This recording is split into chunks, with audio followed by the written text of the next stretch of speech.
We are like, Good evening, everyone. Welcome to the another episode of AIOS Guru Sangam. This is the 20th session of based on Squint. So I would like to thank our AIOS dignitaries, Dr. Partha Bishwas sir, President AIOS, Dr. Santosh Honavar sir, Honorary General Secretary AIOS, Dr. Manoj Chandra Mathur sir, Honorary Treasurer AIOS, and along with the whole team of AIOS for wonderfully curating the program to educate, excel, and elevate. The speakers for today's session are Dr. Snehal Thakre from MGM Medical College, Aurangabad, Dr. Soumya R from Shankara Eye Hospital, Bangalore, Dr. Anjali Chandrasekharan from Pushpagiri Eye Foundation, Hyderabad, Dr. Durga Priyadarshini S from Shankara Nethralaya, Chennai, and Dr. Sucheta Parija ma'am from AIMS, Bhubaneswar. The expert panel today consists of Dr. Jyoti Matalia ma'am from Narayan Nethralaya, Bangalore, Dr. Manju Bhate ma'am from LV Prasad Eye Institute, Hyderabad, Dr. Pramod Kumar Pandey sir from I7 Eye Hospital, Delhi, and Dr. Shubhangi Bhave ma'am from Drishti Eye Clinic and Squint Center, Nagpur. The topic for today's webinar consists of examination of a case of strabismus, sensory motor evaluation of squint, how to analyze Hess and diplopia charts, nystagmus, and basics of horizontal strabismus. The moderators for today's session are Dr. Rolika Bansal ma'am from Mahatma Gandhi Medical College, Jaipur, and myself, Dr. Lipi Mittal from Center for Sight, Palwal. And I thank Rolika ma'am for giving me this opportunity. So without any further delay, I would like to invite our first speaker, Dr. Snehal Thakre ma'am, and she would be speaking on examination of a case of strabismus. Over to you, ma'am.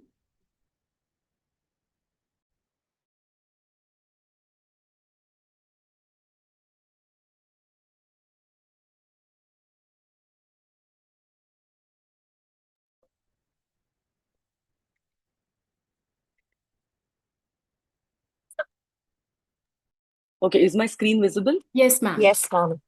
Okay, so I would like to thank Team AIOS for giving me this opportunity. And my topic for today is evaluation of a case of strabismus. I have modified it slightly to make it a step-by-step guide for strabismus case presentation. So to the objective of my, 1 minute, talk today is to explain to PG students how to examine and present a strabismus case during exams. So I have labeled most of the slides as you must know or good to know, so that it will help guide them better about what knowledge is important.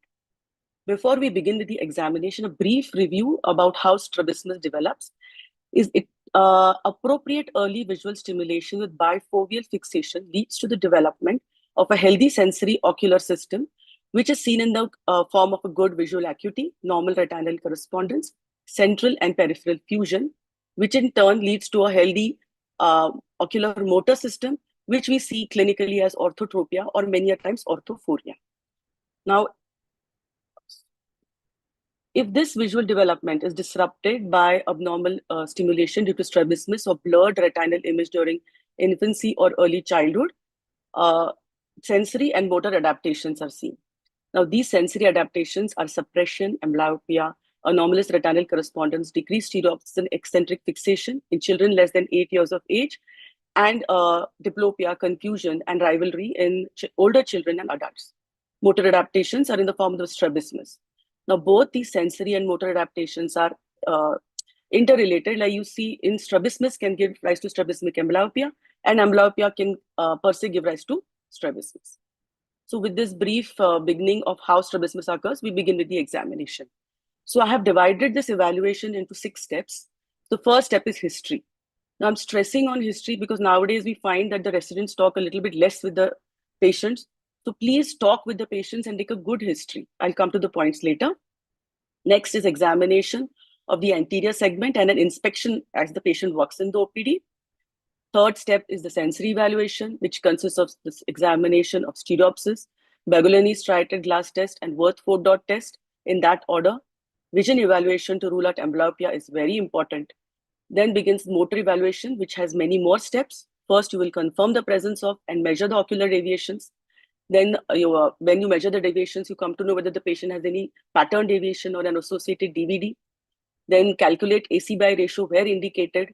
Ocular movements, at least versions have to be evaluated, versions and ductions. Then look for any changes in the palpebral aperture on ocular movements. Diplopia charting, force duction test and four generation test where indicated. And again, measurement of vergences where indicated.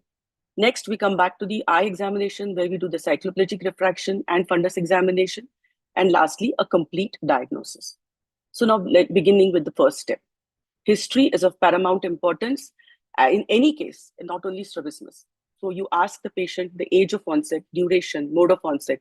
This will let you know whether the deviation is infantile or acquired, because acquired will require neuroimaging. You should ask the patient about the direction of deviation, intermittent, whether it is intermittent or constant, whether it is for far or near. That will give you an idea about the type of deviation. You can suspect intermittent exotropia if the patient gives history of photophobia, intermittent closure of one eye when going into bright sunlight, or and so. Now, history of convulsions you should rule out, especially if you're planning to use cyclopentolate as the cycloplegic agent. Preterms have strabismus in many a times. That history can help. And exodeviation is more common in children with delayed milestones. Treatment history in the form of optical correction, occlusion, or operation, and what was the response to that treatment should also be asked. Strabismus may run in families, especially syndromes like congenital fibrosis of extraocular muscles. Then we come to the examination of the eye. First we begin with the inspection. You should, when the patient walks in, you should note for whether there is any anomalous head posture, which may tell you about the comitancy about the strabismus. Facial symmetry, corneal sensations, like suppose it's an incomitant strabismus, related cranial nerves also should be seen, looked for. Ocular movements, at least versions, should be evaluated. Ocular positions, visual axis, Hirschberg's test gives an idea whether the strabismus is present. Now, at this point, when the strabismus is present, you should have to mention to the examiner that you will come back to the details of the strabismus evaluation after anterior segment examination. When the head posture is very important, we have to look for it because it gives you an idea, as I told you, it gives you an idea about the comitants. And we have to remember that the head moves where the eyes cannot move. So the face turn will tell you that there is a horizontal muscle involvement. Head tilt or a chin elevation or chin depression will give you a vertical muscle involvement. You should always review the old photographs, or what we call a family album tomography, to find out since when this head posture has been present. So this tells you in this 4 pics that it is since birth, early childhood. And you have to always rule out other causes of abnormal head posture, which include ocular causes include nystagmus, ptosis, improperly corrected refraction, and non-ocular causes like skeletal torticollis, hearing loss, CVI, etc. Anterior segment evaluation, briefly, I'll just tell you, many obvious causes like cataract or corneal opacities may present as strabismus. Now coming to sensory evaluation. Here we begin the strabismus evaluation with the sensory evaluation. It is essential because a healthy sensory status is responsible for a successful motor alignment. And ideally, this has to be done before the motor evaluation while the patient performs certain visual tasks with both eyes open. And remember that stereo acuity has to be tested always before determining the visual acuity. So why do we need to do the sensory evaluation? Preoperatively, it has an important role. Like in esotropes, if you rule out amblyopia, suppression, eccentric fixation, you can prevent overcorrection. Whereas in intermittent exotropes, if you know whether the patient has potential to fuse, then you can plan slight overcorrection so that the surgical correction is maintained. Any strabismus, especially between 10 to 30 prism diopters, you have to rule out ARC, because if this will help us predict whether the patient has a potential to develop paradoxical diplopia postoperatively. Postoperatively, sensory evaluation is a guide to whether further non-surgical treatment should be pursued in the case of undercorrection or overcorrection. Now, it includes a list of tests which have to be done from the least dissociating to the most dissociating, again in a particular order. So the commonest test which is easily available for stereo acuity is for near, and that is the Titmus fly test. This consists of contour stereo images of horizontally, nasally displaced identical figures, which produce a bitemporal retinal disparity, and the stereo images appear to come off the paper.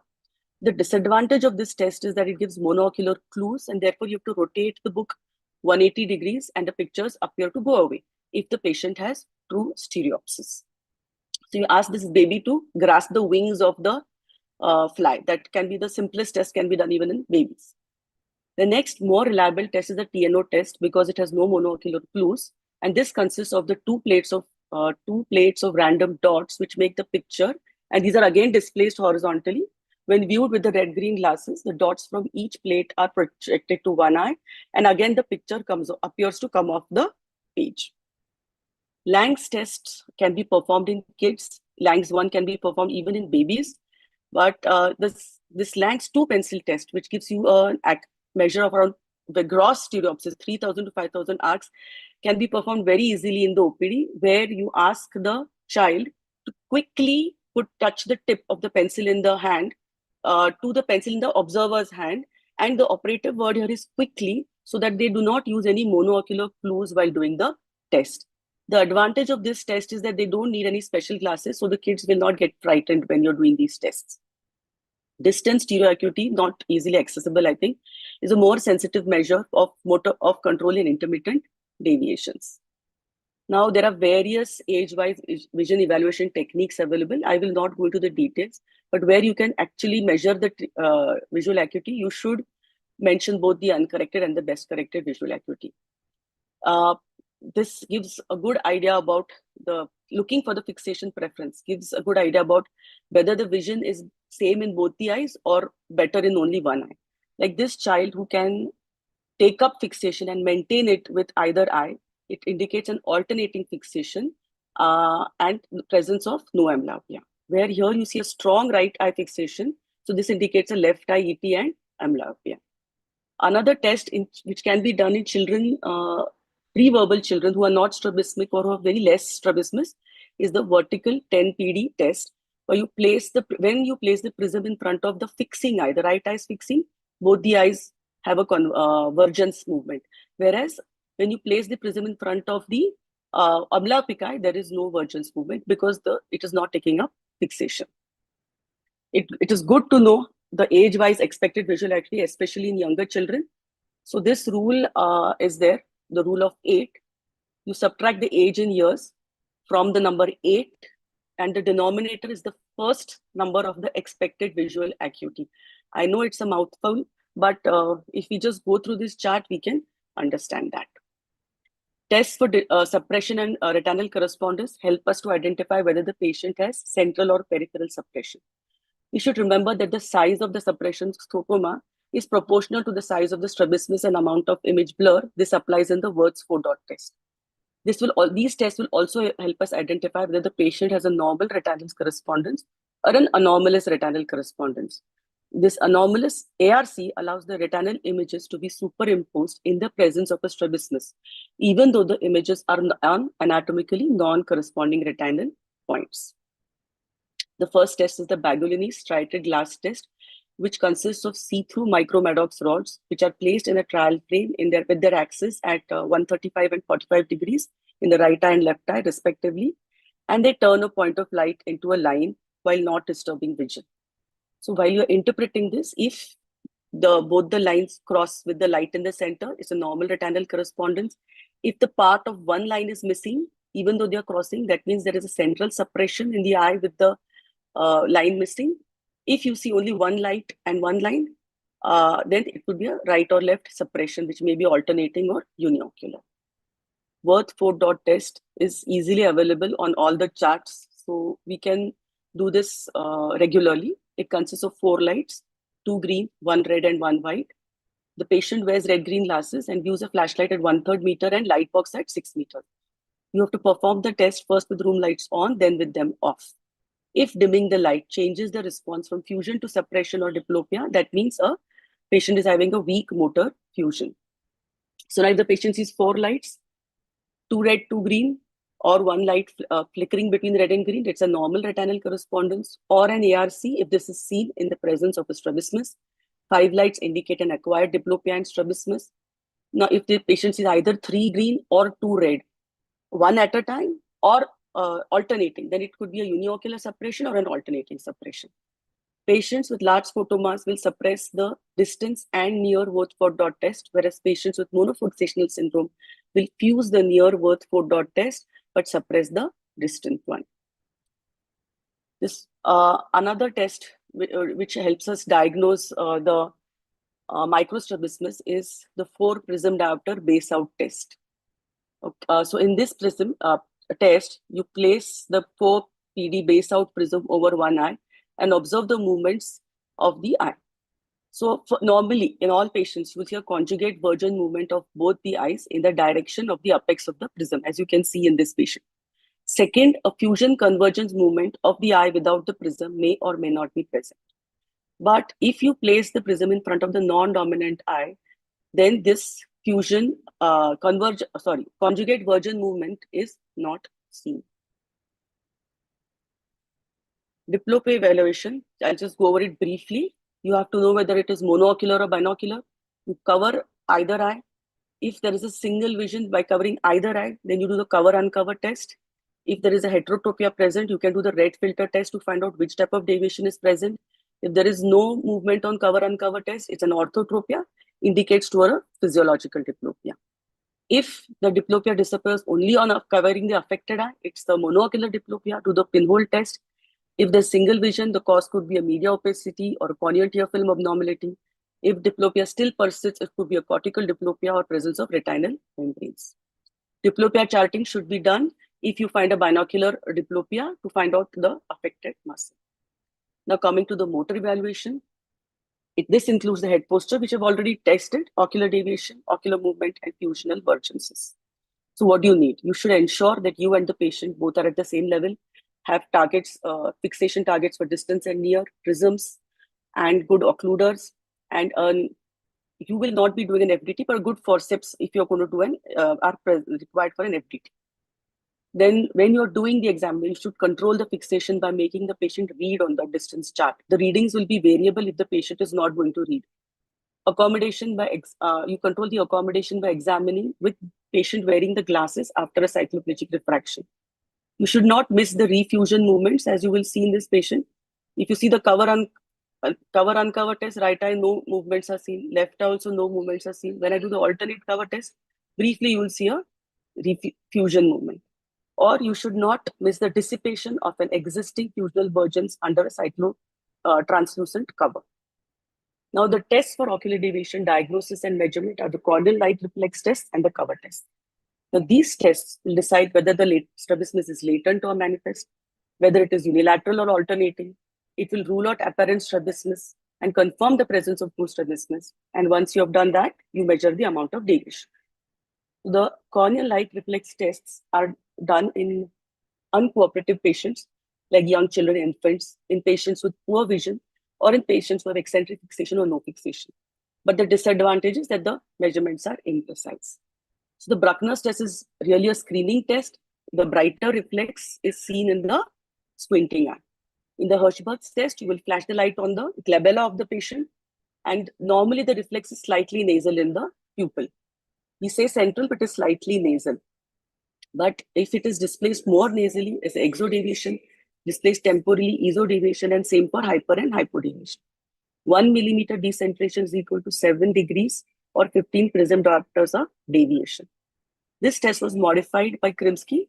First, he placed the prism in front of the fixating eye. Then he modified it still further and placed in front of the deviating eye to measure the deviation more accurately in patients with poor vision. Now, coming to the cover tests, which are the more reliable types, more reliable in measurement and even diagnosing the deviation. They are to be done for distance and near, with and without glasses, wearing the prescribed spectacle correction, and again, patient should be reading for distance and near. So in cover-uncover test, we'll discuss divided 2 parts. In the cover test, which diagnoses the tropia, you observe the uncovered eye, and you allow the patient to regain fixation before covering them. You should not quickly change the cover, then you're doing the alternate cover test. And this will also identify the fixation pattern. So now here you see the right eye is constant deviation, exo. When you cover, it takes up fixation. When you remove the cover, it loses fixation. No change when you cover the right eye. Whereas here, you can see that this child takes up and maintains fixation with either eye when we are changing the cover. So this is an alternating esotropia. In the uncover part of the cover-uncover test, you will confirm the presence of a phoria. Here you will observe the covered eye after removing the cover. So now you see, when you remove the cover, patient takes up fixation. Again, when you remove the cover, the patient takes up fixation. So eyes are straight at the end of the test, indicating a phoria. Okay. Now the alternate cover test. When it is done in patients with strong fusion versions, patient says or parents say the child is squinting, but the squint is not easily apparent. Then you will do the alternate cover test and you will occlude one eye for several seconds. That will dissociate the fusion and shift the cover quickly to the other eye and then back. So this will break the fusion and allow the deviation to become manifest if it's a tropia. But if the eyes remain straight at the end of an alternate cover test, but there is movement while you're changing the cover, then it is a phoria. So after learning how to do all these cover tests, we should be able to diagnose apparent strabismus. Cover test and the light reflect test. Now, on the Hirschberg's test, you feel that there is a esotropia here. But when you just pinch the skin over her nose, you see that there are prominent epicanthal folds and it is a pseudoesotropia. Now, whereas this lady appears to have an exotropia. But here you're doing the cover, uncover test, shift the cover test to the other eye, no refixation movement, do the alternate cover test, no refixation movement. So this is a positive angle kappa and it is a pseudo-exotropia. So once we have finalized that your patient has strabismus, you measure it by placing the prism in front of the, you place the prism with apex in direction of the deviation, usually in front of the squinting eye. You do it, place it in primary gaze, up gaze and down gaze and two lateral gazes at least. Keep one eye occluded when changing the prism. If there is a difference between near and distance, then you remeasure after a patch test in exotropia and check the AC by ratio in esotropia as well as exotropia. And always place the prism in front of either eye to rule out any secondary deviation. So here now, we will be measuring in primary position. There is, and you have to remember that if the deviation is more than 50 prism diopters, then you should equally divide the deviation prisms between the two eyes. Don't put 15 one and 10 on the other. You make it 35-25. So this is in primary gaze, down gaze by tilting the chin up, and up gaze by tilting the chin down. There was a slight undercorrection in this child when I measured it. If the difference in up gaze and down gaze is more than 15 prism diopters, it is a V pattern. If it is more than 10 diopters, it is a A pattern. Now, if you're measuring the in an incomitant strabismus, now this patient has a left face turn, a left esotropia. So prism in front of the affected eye measures the primary deviation. Prism in front of the normal eye measures the secondary deviation. If there is a difference of between the distance and near deviation of more than 10 prism diopters with refractive correction in place, and after a patch test in IXT, you measure the AC by ratio. The most commonly followed method is the lens gradient method, in which AC by ratio is equal to deviation without the lens minus deviation with the lens divided by the lens in diopters. If you're measuring at distance, you put a concave lens. If you're measuring at near, you put a convex lens. Normally, the ratio is between 3:1 to 5:1. Heterotrophia method, but it is may overestimate. This is another method. If you see for the vertical squint, go for the Parkes 3-step test. So now if the deviation increases on looking nasally, it's a superior muscle palsy. If the deviation increases on head tilt to the same side as the hypertropia, it's an oblique muscle palsy. If it to the opposite side, it's a vertical muscle palsy. Now, last but not the least, are the ocular movements where the squint evaluation is concerned. Test at an arm's length without the corrective lenses. Steady the head position so that only the eyes move, not the head. Use the other hand to move the fixation target. Then again, vergence, ductions, vergences, and saccades. And in children, you can use the doll's head maneuver to examine the vergence.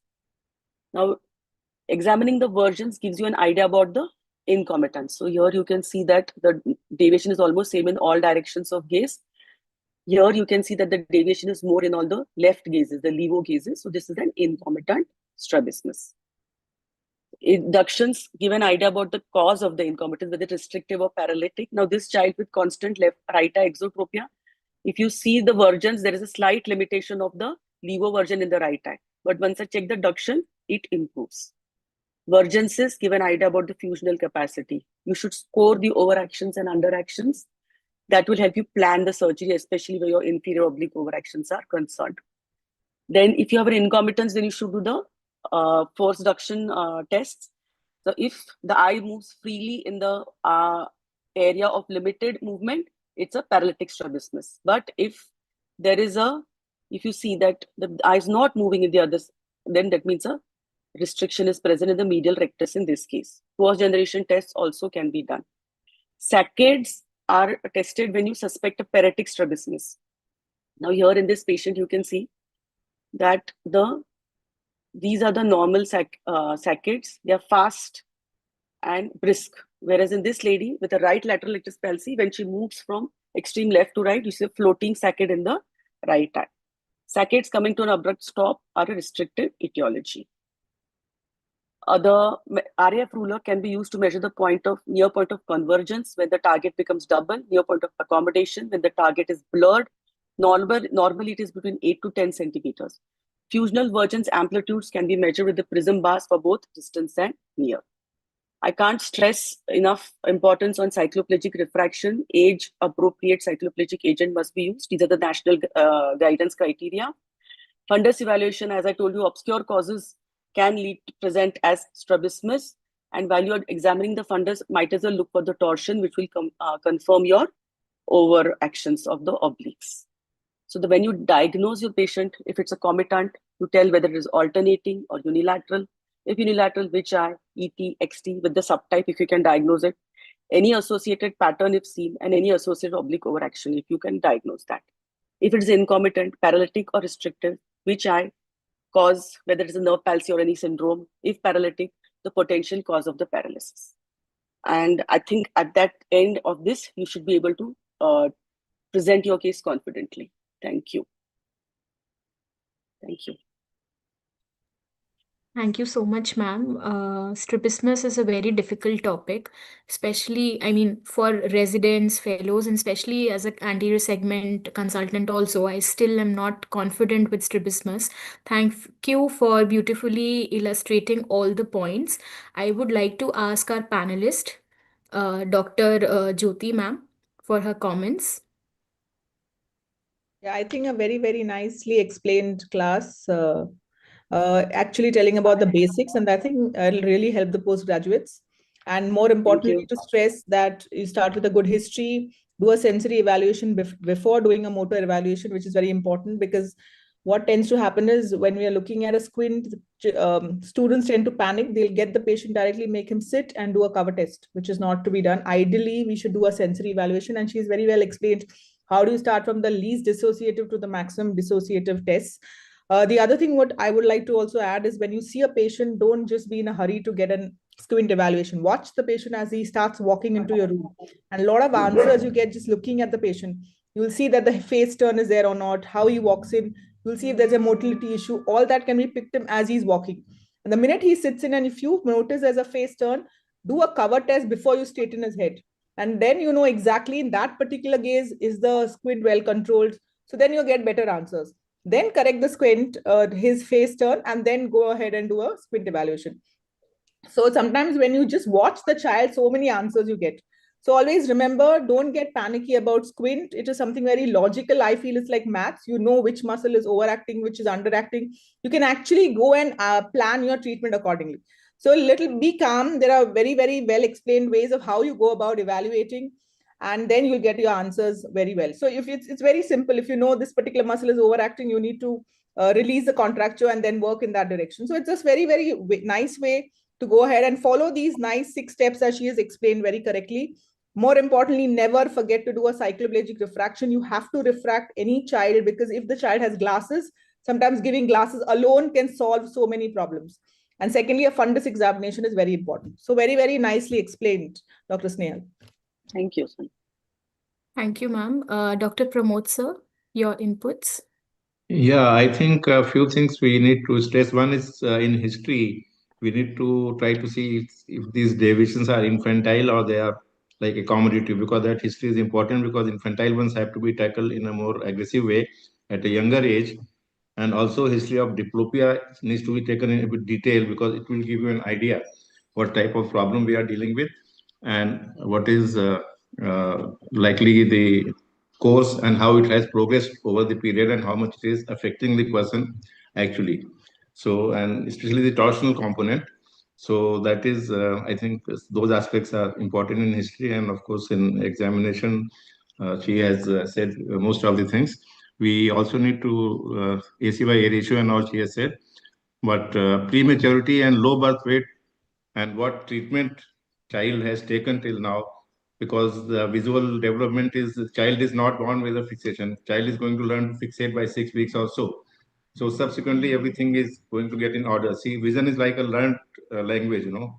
So everything has to be put in place for things to happen. If there is a misalignment of anisometropia or any kind of media opacity, things are not going to get the right way. So all that history I think is important, and especially use of glasses, treatment for amblyopia, and any previous surgery.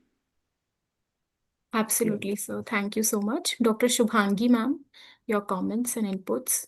Yeah, I think Snehal has covered the topic very well.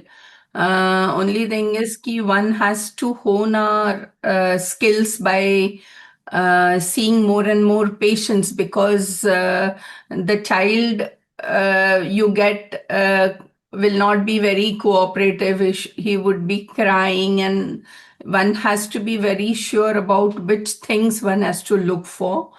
The birth history, as sir has mentioned, we have to see it's important, because along with prematurity, then squint is not the only problem. They may have other learning disabilities, and parents may just have think that correcting squint will correct the other problems. So those things also have to be looked into. And she has properly emphasized the importance of vision, but cover test or the fixation preference is one thing, because that one thing indicates the strong preference in one eye indicates amblyopia in the other eye, and that is very important from development of sensory vision in life. So all these things should be considered. Very well spoken. Thank you, ma'am. Thank you, ma'am. Dr. Manju, ma'am, your comments. Hi, thank you so much. So, first of all, I really commend Snehal because she has explained this complex topic so well and so methodically. So, I think I'm sure whoever is the postgraduate listening to this or listening to it later on is really going to follow it very well.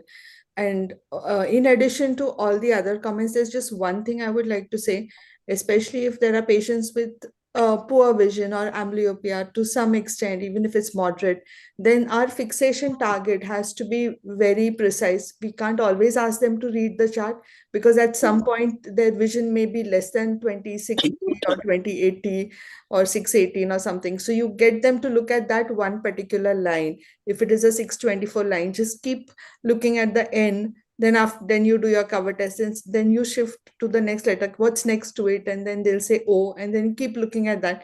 So it's very important that the patient is at his comfortable reading level. So if the patient's vision is 6/18, or get him one line above, so he's comfortably reading that. That's all I wanted to add. Thank you. Thank you, ma'am. So with this, we'll move on to our next speaker, Dr. Soumya R. Ma'am. She's speaking on sensory motor evaluation of squint. Over to you, ma'am. Thank you, Dr. Lepi. Am I audible and my screen's visible? Yes, ma'am. Can you make it full screen? Yeah. Is that okay now? Yes, ma'am. There would be a little overlap from the first talk, though, as Dr. Lippy was mentioning, squint is always a topic which most of the postgraduates fear. The more number of times you hear, the more it will be useful for everybody.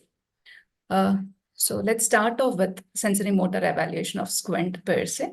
No financial disclosures, and informed consent is taken.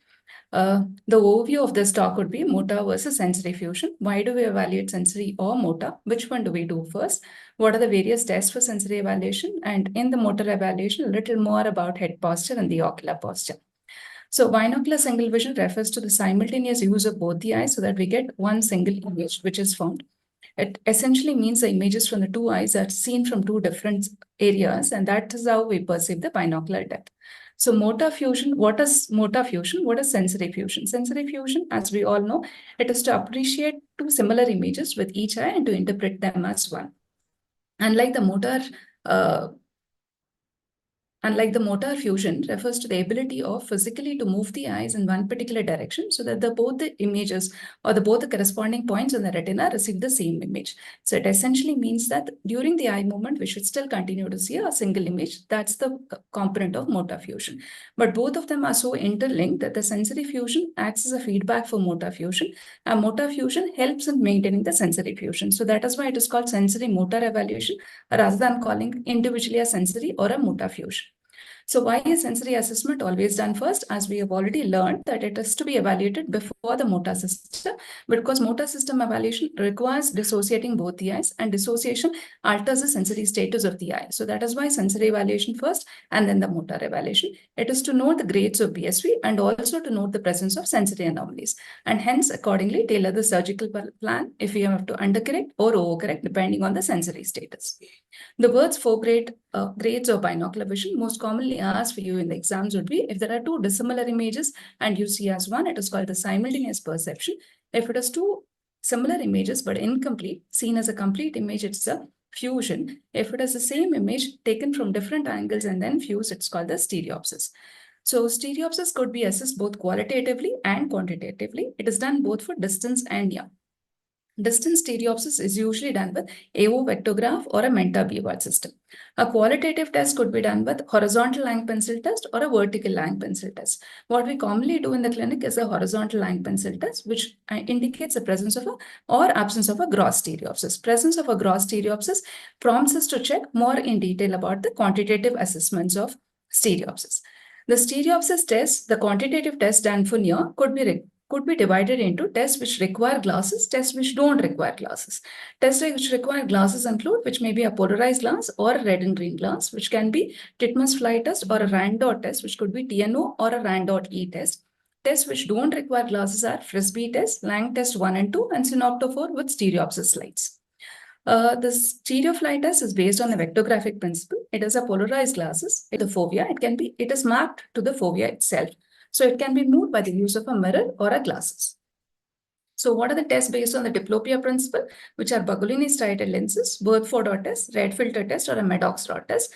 And those based on the haploscopic principle are Synoptophore, Bilchowski's after image test, or a Lancaster red ring test. So how do we do a Berthford dot test? Ask the child to wear red and green glasses, which is on the refractive correction if the patient needs any.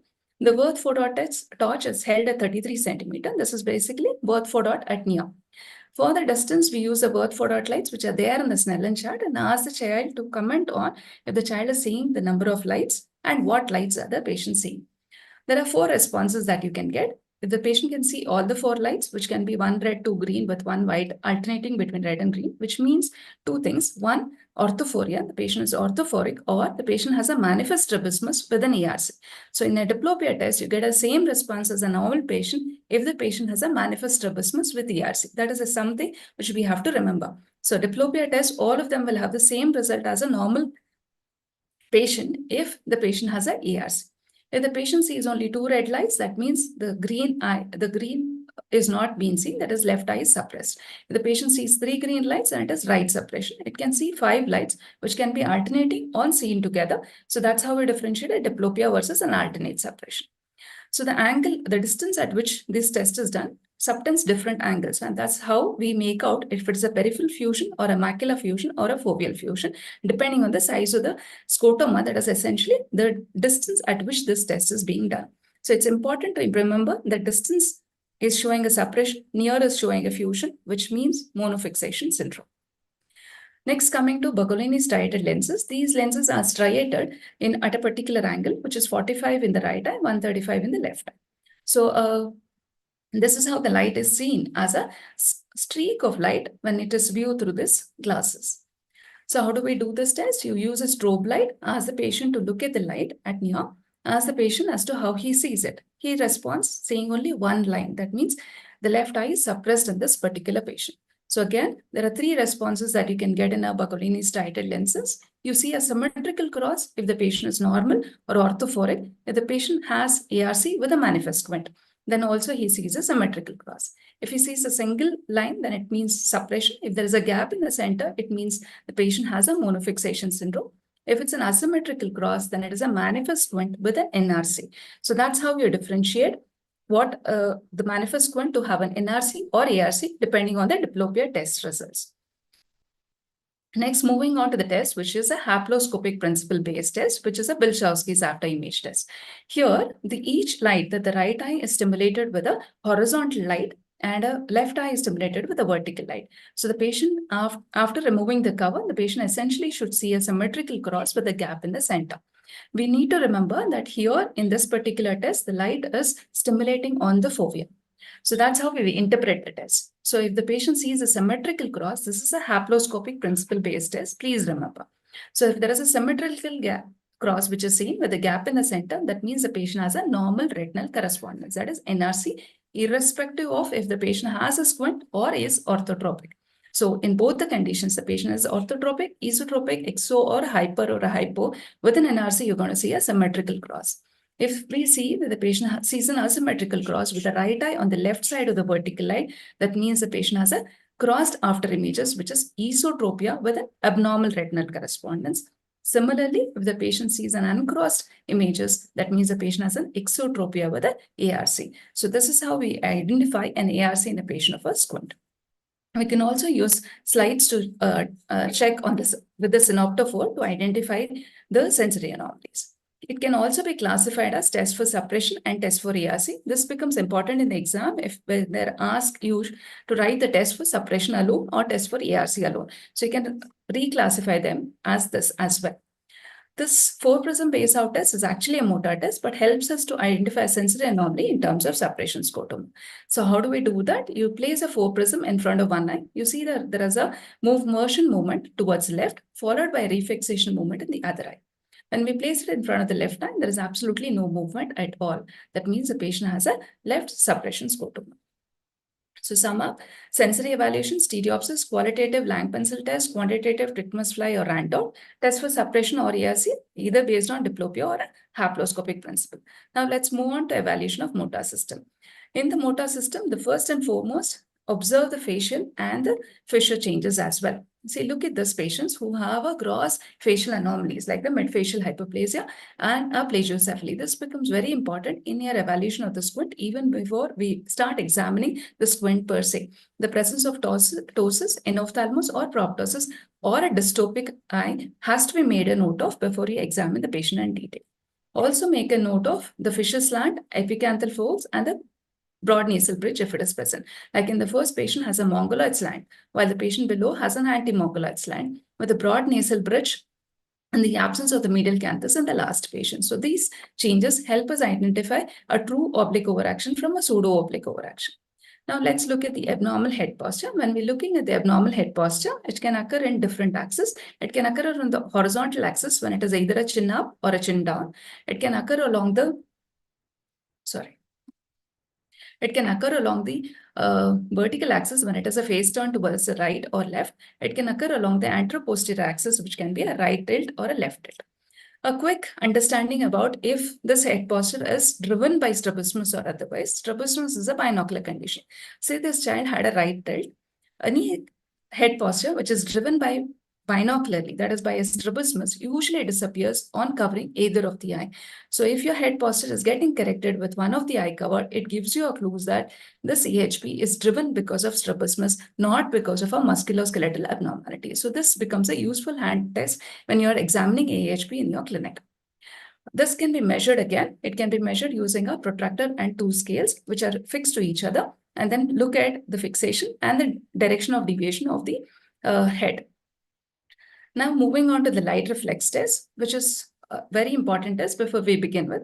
A Hirschberg test is usually central, as we see in the first image, or it can be deviated, like in the first patient, where it is falling on the temporal iris, which is a ESO deviation, or falling on the inferior iris, where it is a hyper deviation, or falling on the limbus, which is an exo deviation. So eye moving in is ESO, out is exo.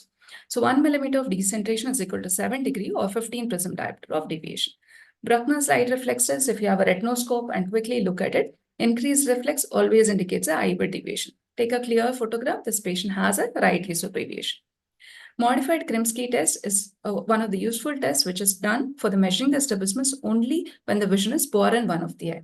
Like this patient has a right esotropia, you place the apex and front in the direction of the deviation, base out in the left eye, and look for the centration of the reflex in the other eye. That gives you an approximate measurement of the deviation, which usually is an underestimation compared to APCT. Fixation targets, the importance of it cannot be stressed any further. Look at this child, it looks completely ortho. Ask her to start reading, the eye starts going into ESO. So without a fixation target, the squint evaluation does not start. So now let's look at cover tests. Cover tests are divided into 3 things. 1, cover. 2 is uncover test. 3 is the alternate cover test. In a cover test, what do? The eye to be covered if both the eyes look straight, either of the eye. If one of the eyes seems deviated on the Hirschberg, always cover the eye which looks straight. Now, which is the eye that we observe? You observe the other eye. Like in this diagram, you occlude the left eye, look for the movement of the right eye. The eye moves from out to in. That means this patient has an exotropia. So now let's look at it with the help of a video. So the right eye looks straight, cover the right eye, look for the movement of the left eye. The eye moves from out to in, that is left exotropia is what this patient has. It's a tropia, what you note at the end of a cover test. Now let's look at the uncover test. In the uncover test, which is the eye to be occluded, either of the eye, which is the eye to be observed, the eye under cover is what is to be observed. Like in this child, both the eye look straight, cover the eye, look at the eye under cover, the eye is actually moved out. So this is an exophoria. So when you alternate cover test is the third step where you alternate the cover between the 2 eyes and look for the movements. Whenever you're doing a prism alternate cover test, you need to understand what is the direction of the prism or which position of the prism is used. Most of us use a plastic prism, which is usually placed in the position of a frontal plane position. One of the important things that they ask you for your exams.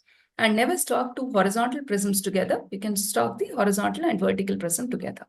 Now let's look at the APCT. This is how you do an alternate cover test. Start covering one eye and then alternate it to the other eye. So cover test is showing a left esotropia. You start alternating the cover. You start noting a left esotropia. Then use appropriate prisms, apex in the direction of the deviation or base opposite to it, and start measuring it to see if the neutralization. Once you have neutralized the prism, you start measuring the patient for distance. Whenever you're measuring a child, always note that high level and the vision level is not equal. So ask the patient to stand up on your examining chair to make the eye and the visual stimulus at the same level before you start measuring. This becomes important. Otherwise, you are measuring in the up case rather than in the primary case. Again, the same measurements are continued till you get a neutralization point or you see a retracement. Points to remember, always the patient should have a reasonable vision, central fixation, no cross limitation of ocular movements. Whenever you have to do an APCT, you do it after correcting the HP, done in all the cases, and vertical deviation measured with the tips. Why central fixation is important? Look at this child. The child has a right exotropia when you look at the patient. When you cover the left eye, what should happen? The right eye should actually move in to take up the fixation. See what happens now. The eye continues to be in XT and continues to fixate like that. This is essentially what you call it as an eccentric fixation. If you see no movement on the cover test, that means the patient has a eccentric fixation. So if your cover test does not show a movement, you end the test there, but then continue. Also, you need to remember, whenever you're measuring it with my O- lenses over a high myop or a high hypero, it is going to alter your measurement. The mnemonic meaning minus measures more. Simultaneous prism cover test where you measure the deviation in a binocularly conditions. Ocular movements, what you need to remember is 6 cardinal positions of gaze, which are dextroversion, dextroelevation, dextrodepression, levoelevation, levoelevation, and levodepression. Why they're called cardinal? Because one muscle in each eye acts in this particular movement, and that's how you can differentiate which eye is being involved. Version versus adductions, why is it important? Look at this patient. This patient seems as if the patient's adduction is limited. You cover either of the eye, adduction seems better. So version and adductions both are to be done in the same order, versions first and then the adductions. Cover test, if it shows tropia, if the ocular movements are normal, APCT shows same amount of squint in all the cases with either eye fixing, it's a comitant squint. If there is limited ocular movements with different squint measuring in different direction, then it is a incomitant squint. So the special tests are done accordingly. You do a Hess charting and a diplopia charting, which are basically based on haploscopic principles. Not going into the details of it though. Diplopia charting again becomes important before you ever end your evaluation. Testing for saccades and testing for the FDT again helps you differentiate a paralytic or a restrictive squints, and that becomes important in your clinic as well. Further, measurement of versions, other tests, my double Maddox rod, especially when you're looking for extortion, again become important. Look for intorsion or extorsion to complete your motor evaluation. So summing it up, observe for palpable fissure, craniofacial anomalies and EHP, light reflex test, do a cover test, ocular movements and special tests. So evaluation of squint is not difficult. Sensory tests should always precede the motor evaluation. A complete sensory evaluation and a motor evaluation helps in diagnosing the squint. Proper diagnosis is a crucial step towards a surgical plan. So I would end by saying there is no magic in magic, but it's all in the details. Thank you very much. Thank you so much, ma'am, for making this complex topic easy to understand for our residents. I would like to ask our expert panelist, Dr. Pramod sir, for his comments and inputs. I think she has covered very well. She's a very hardworking, young, budding ophthalmologist, and she's been coming to our meetings. A few things I would like to say that ARC is basically for ESO deviations. It applies to them and those which are from the, say, from 10 to 20 prism diopters, because beyond that it is not possible, and below that you have monofixation. So they will go into microtropias. That's one thing. And other thing is that she has not talked about in craniofacial anomalies. We have to keep in mind, because suppose you have a occlusions, everything, the motility accordingly can be different. So we have to keep in mind that there could be things like downs or occlusions. They will have their own impact on the presentation. And then, of course, three-step test she has not touched. I think that is also very important when we are thinking of diagnosing cyclovertical muscle palsies. So that I think should have been a bit covered a bit with detail. But otherwise, it has been a very good presentation from her side. Thank you. Thank you, sir. Dr. Manju, ma'am, your comments? And one thing about nystagmus, whenever you cover, if you have LN, it will get, the intensity will increase. So I think nystagmus part also should be covered when we are doing cover tests. That is important. Like in infantile deviations, you often have a nystagmus, and smooth pursuit asymmetry that can also be relevant in some of these cases, because if you find that, it gives you an input into what kind of deviation you're dealing with. Sorry for interrupting. That's okay. I think it's a very well covered topic again, Dr. Soumya, and both you and Dr. Snehal have essentially covered almost all the aspects that a postgraduate student needs to certainly know in strabismus. There's really nothing that I want to add. I mean, obviously, it's a very big topic. We can't cover everything of everything. And as long as they can take home the relevant points and are able to practice and do for themselves at least the simple sensory evaluation tests and the motor evaluation, both the Krimsky, the ocular motility, and measuring the deviation, two things. And in sensory, measuring the stereopsis. If you can do this on your own before an exam, it'll definitely help. That's all I have to say. Thank you. Thank you, ma'am. Dr. Shubhangi, ma'am, anything you would like to add? Just like to add two things. Soumya has covered it very well. The green glasses, when you're using, one has to test the compatibility by yourself seeing through it, because sometimes through the red also we can see green and vice versa, that thing. And then secondly, as about the palpebral aperture, as in cases of those cases, some have a true exotropia with a appearance of pseudo-exotropia because of hypertelorism. And these cases, after correction, the parents may feel that they have a esotropia now, because though we have corrected the exotropia because of the hypertelorism, so patient should be counseled that this could happen though the squint is corrected well. So those points should be explained to the patient when managing. Thank you, ma'am. Dr. Jyoti, ma'am. Yeah, like both of them have covered it very beautifully. And I think it's, as Dr. Soumya said, the more you hear about it, the more it'll reinforce, because squint can be really volatile.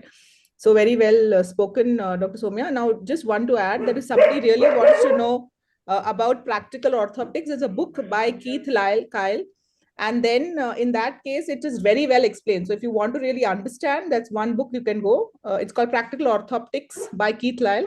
And as Dr. Shubhangi said, that you basically have to use the words for or try it outside yourself. Use the light, see it with the glasses, really make out whether you can figure out or not. So you really know, because sometimes we feel, oh, this is what we're expecting. The patient actually does not see it that way. In which case you would know that sometimes the red light is also seen by your glasses. So check it. And when you're putting the prisms, remember you always center on your cornea, especially in case of large squints. If you try to place it outside, that you're not able to really see. So because the image tends to displace toward the apex, so ensure that you keep the prism exactly.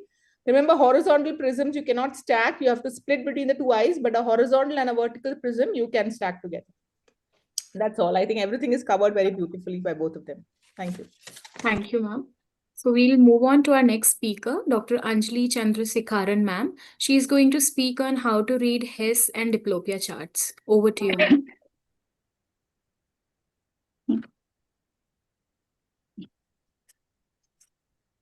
I think you're muted, ma'am. Just one second. Yes, please. Hi, can you hear me? Yes, ma'am. Dr. Lepi, yeah. So at the outset, I would like to thank AIOS GuruSangam for this opportunity to present. So my talk is on, slide is not moving, yeah. So my talk is on Hess and diplopia charting, how to evaluate. So we'll start with Hess charts. So this talk will cover the principle, equipment use, procedure, indications, how to interpret, and we'll cover a few case scenarios. So why do we use Hess charts? We commonly use it in incompetent strabismus to subjectively capture extent of ocular movements.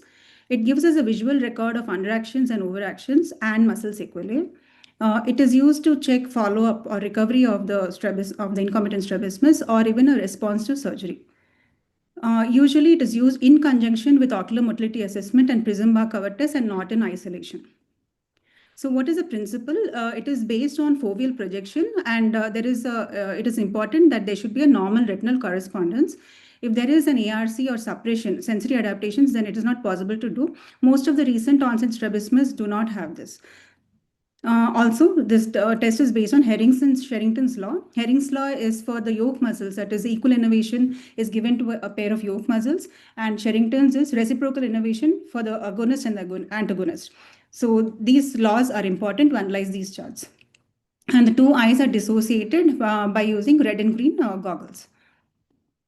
So what is the equipment? So this the equipment is like a tangent screen which is available, and there is a patient sitting in front of that with the distance of 50 centimeters, and the eye is aligned to the central fixation target, and this is done usually in a dim light or a dark room. So the patient is dissociated, the eyes are dissociated with the red and green goggles and has a green pointer.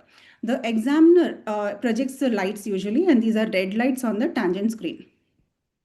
So what are the parts of the Hess chart? Normally there is a central fixation point, and each of these squares is 5 degrees of visual angle. It subtends 5 degrees of visual angle. There is an inner square which is 15 degrees, and outer field which is 30 degrees, inner field and outer field. The scheme of testing is usually by default, the red filter is in front of the right eye, and it is a fixing eye. The left eye has a green filter and is a testing eye. The examiner controls the red lights, and the patient has a green pointer in the hand. The inner field is tested, followed by which the outer field is tested, and then the filter is swapped, and then the reverse is done. So the testing eye, which is the eye with the green filter, is the one which is used for assessment. So how does it go? So red lights, whenever it is plotted on it is projected, the patient has to use a green pointer to align the fixation on the red target. So the green filter will see a green image, and that image has to be aligned onto the red target. And then a chart is plotted connecting these dots. So this is how the scoring sheet is visible. So what are the indications? So incontinent strabismus can include neurogenic squints and mechanical or restrictive squints. So these are the examples where all we can plot a Hess chart. How do we differentiate based on the Hess chart? So neurogenic squints, if you see, the inner and the outer walls, they're all parallel. The chart will be parallel, and we can expect one or more muscle sequelae. Whereas in case of mechanical squints, if you see the inner and the outer walls, they are compressed. The field is either compressed or it is stretched out. There is a limitation in opposing directions. So the chart typically looks like this. This is what we get in our hand. Left green in front of the left eye, that is the left is tested, and the green in front of the right eye, that is the right is tested. So here it is very important to know that we should know what are the muscles which are important in all the diagnostic positions of gaze. That is, the 9 diagnostic positions of gaze should be very well thoroughly known so that we can evaluate the chart. So take the example of a right LR palsy. This is a chart of a right LR palsy. We should know what are the sequelae. So if the right lateral rectus is palsied, there is an overaction of the left medial rectus. This is the yoke muscle of the right lateral rectus. This is the first law. It is Herring's law, based on Herring's law. And the further sequelae there can be a contracture of the ipsilateral antagonus, which is based on the Sherrington's law. And this contracture of the ipsilateral antagonist will cause weakness of the opposite eye. That is, in levo version, the left lateral rectus will not work as much. So that is called as the contralateral antagonist. That is the inhibitional palsy of the contralateral antagonist. So these form the muscle sequelae. So this should be known very well before we proceed with the evaluation. So how do we read the chart? We have to analyze the position, the size, and the shape of the chart. So which is a smaller chart? That chart belongs to the affected eye. Where is the position of the central dot? Which lines are moving inwards? They mean that the underacting muscles are there, and that is the affected eye. Which lines are moving outwards? That means that is the unaffected eye, and those are the overacting muscles. And then finally, we come to the conclusion, what is the diagnosis? So look at the chart here. The smaller chart is on the right side. So the right eye is affected. The central dot is moved down and out. So there is an exotropia and a hypotropia. The walls of the inner and outer walls, the charts are all parallel. So this is a neurogenic field. It's not a mechanical field. The muscles in the right eye, the right superior rectus, inferior oblique, medial rectus, inferior rectus are underacting. And there is a corresponding overaction of the left superior, inferior oblique, and the left medial rectus. So multiple muscles being involved here. This is a right third cranial nerve palsy. So the position of the chart, that is the right eye, the position of the chart is the position of the eye. It is down and out. And we can also measure the deviation here, 5 degrees down and 15 degrees out. And the left chart is larger because the right eye is fixating. The left chart will be larger because secondary deviation is more than the primary deviation. This chart, look at the chart here. So here, the smaller chart is again the right eye. The right eye is a smaller chart. The central dot is shifted nasally. This is a esotropia. The walls are parallel. Inner and outer walls are parallel. This is neurogenic. There's an underaction of the right lateral rectus and an overaction of the left medial rectus. That is the yoke muscle of the right lateral rectus is the left medial rectus. So this is the case of right 6th cranial nerve palsy. Here, the chart here, the left eye is a smaller chart. The central dot is moved upwards. So the left eye is in hypertropia. This is a neurogenic chart again because the walls are parallel. There is an underacting left superior oblique, and its yoke muscle, that is the right inferior rectus, is overacting. So this is a case of a left-sided 4th cranial nerve palsy. So the early muscle sequelae, that is the first step, that is the overaction of the yoke muscle. That is the only thing which is visible here.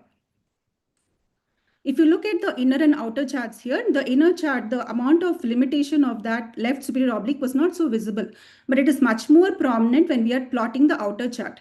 So that is the utility of the outer chart. For subtle paresis, we need to plot both the charts.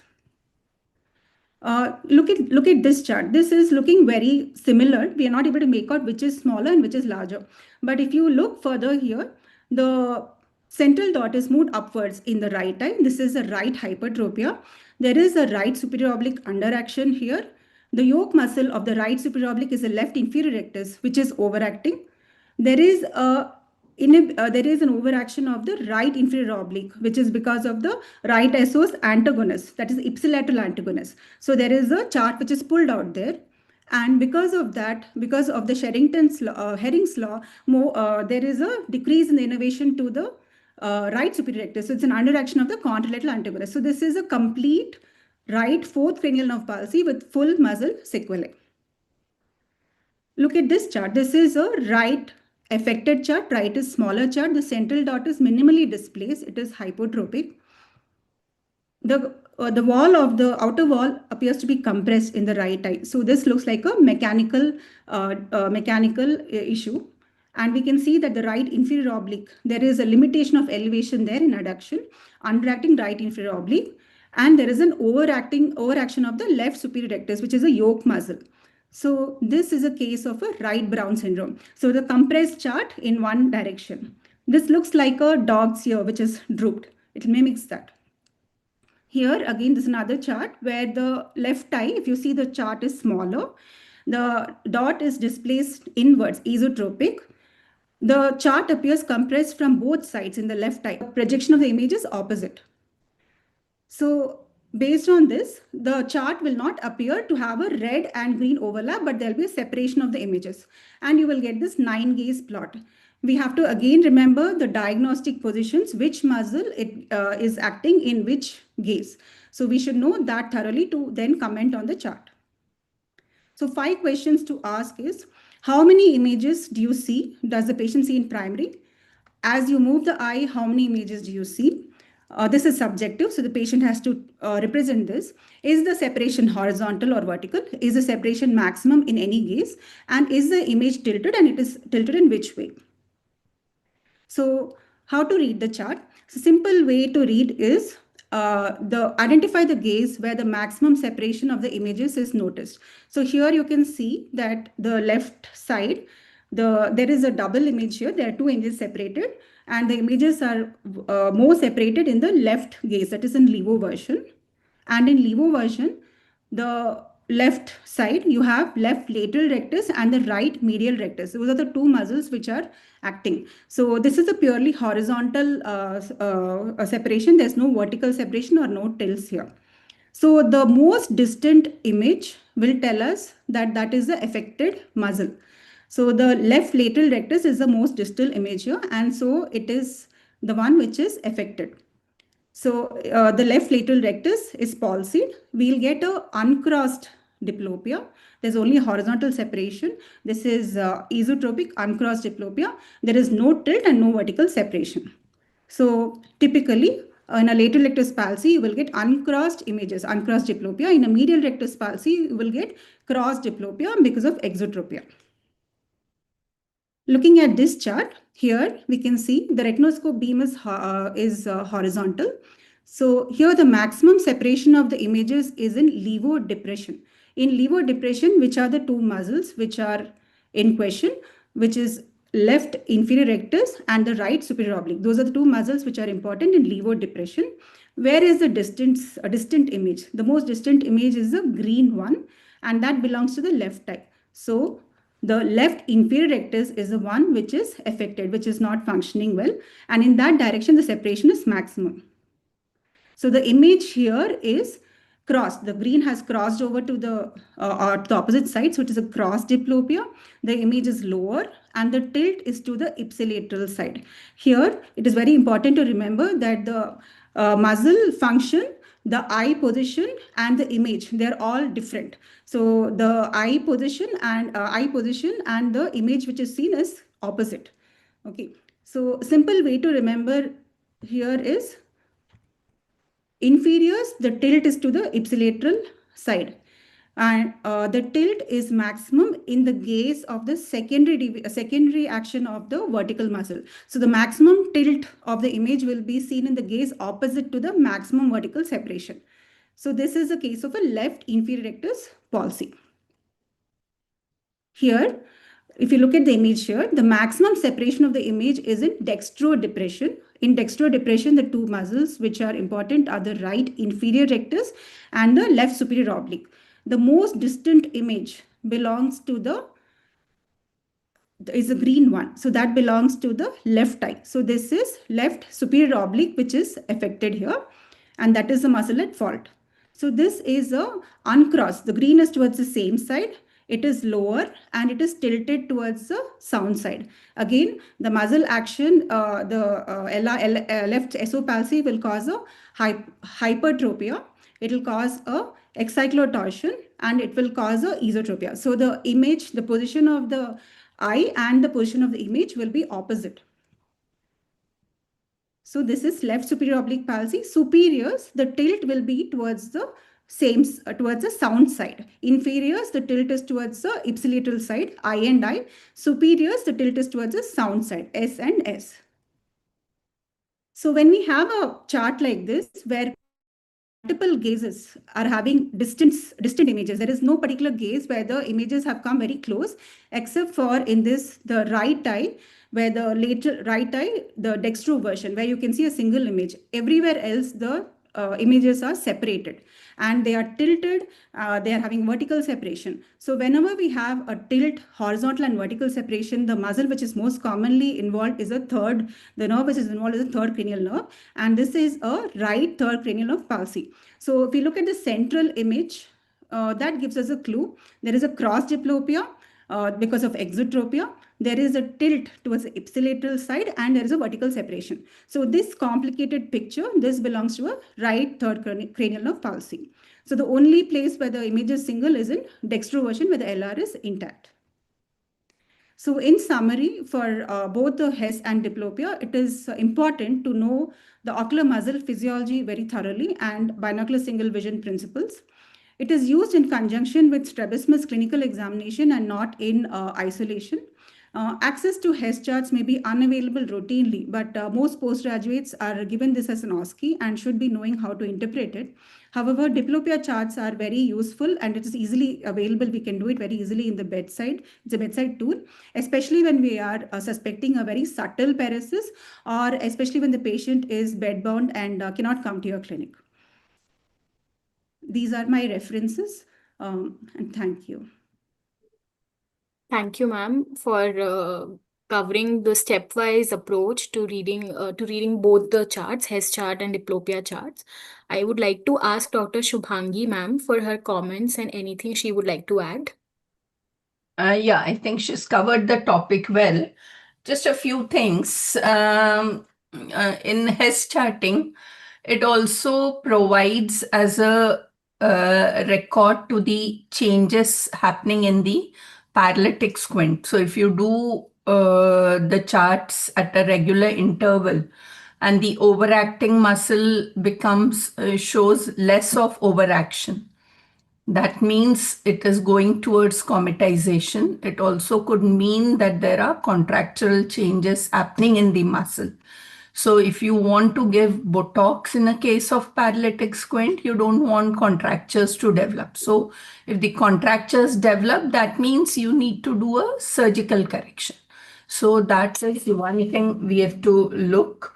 And then in vertical diplopia charting, you said the images are crossed. So in vertical diplopia, we don't use the word crossed or uncrossed. It is mainly for the horizontal diplopia, and then it would make sense. So the questions which we ask while doing a diplopia charting, apart from the others you had listed, we also ask whether it is a crossed or uncrossed diplopia. So that would indicate whether the patient has a ESO or EXO, so points towards LR or MR palsy.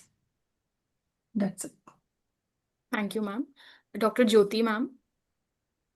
Yeah, so very well covered, Dr. Anjali. So just few points basically for our students.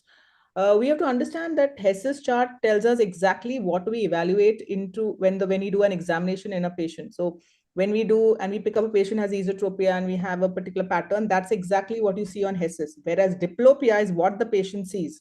So when we expect the patient has hypertropia, the patient is going to feel the image down. So understand that diplopia is what the patient sees, and exactly opposite to Hess's chart, which we objectively pick up in the OPD, is what exactly will be picked up on the Hess's chart. Two things about Hess's chart is, if you talk about the inner and the outer square, if you find the square closer to each other, it's an acute condition. So that's one other way to put it up. Also, pattern, A and a V pattern can also be picked up looking at a Hess's chart. Now, coming to diplopia, a few things to keep in mind. When you're charting it, please write right side and left side, so it's easier because you don't get confused. Secondly, if you have those Armstrong glasses, they cover completely, but in sometimes you have those circular ones.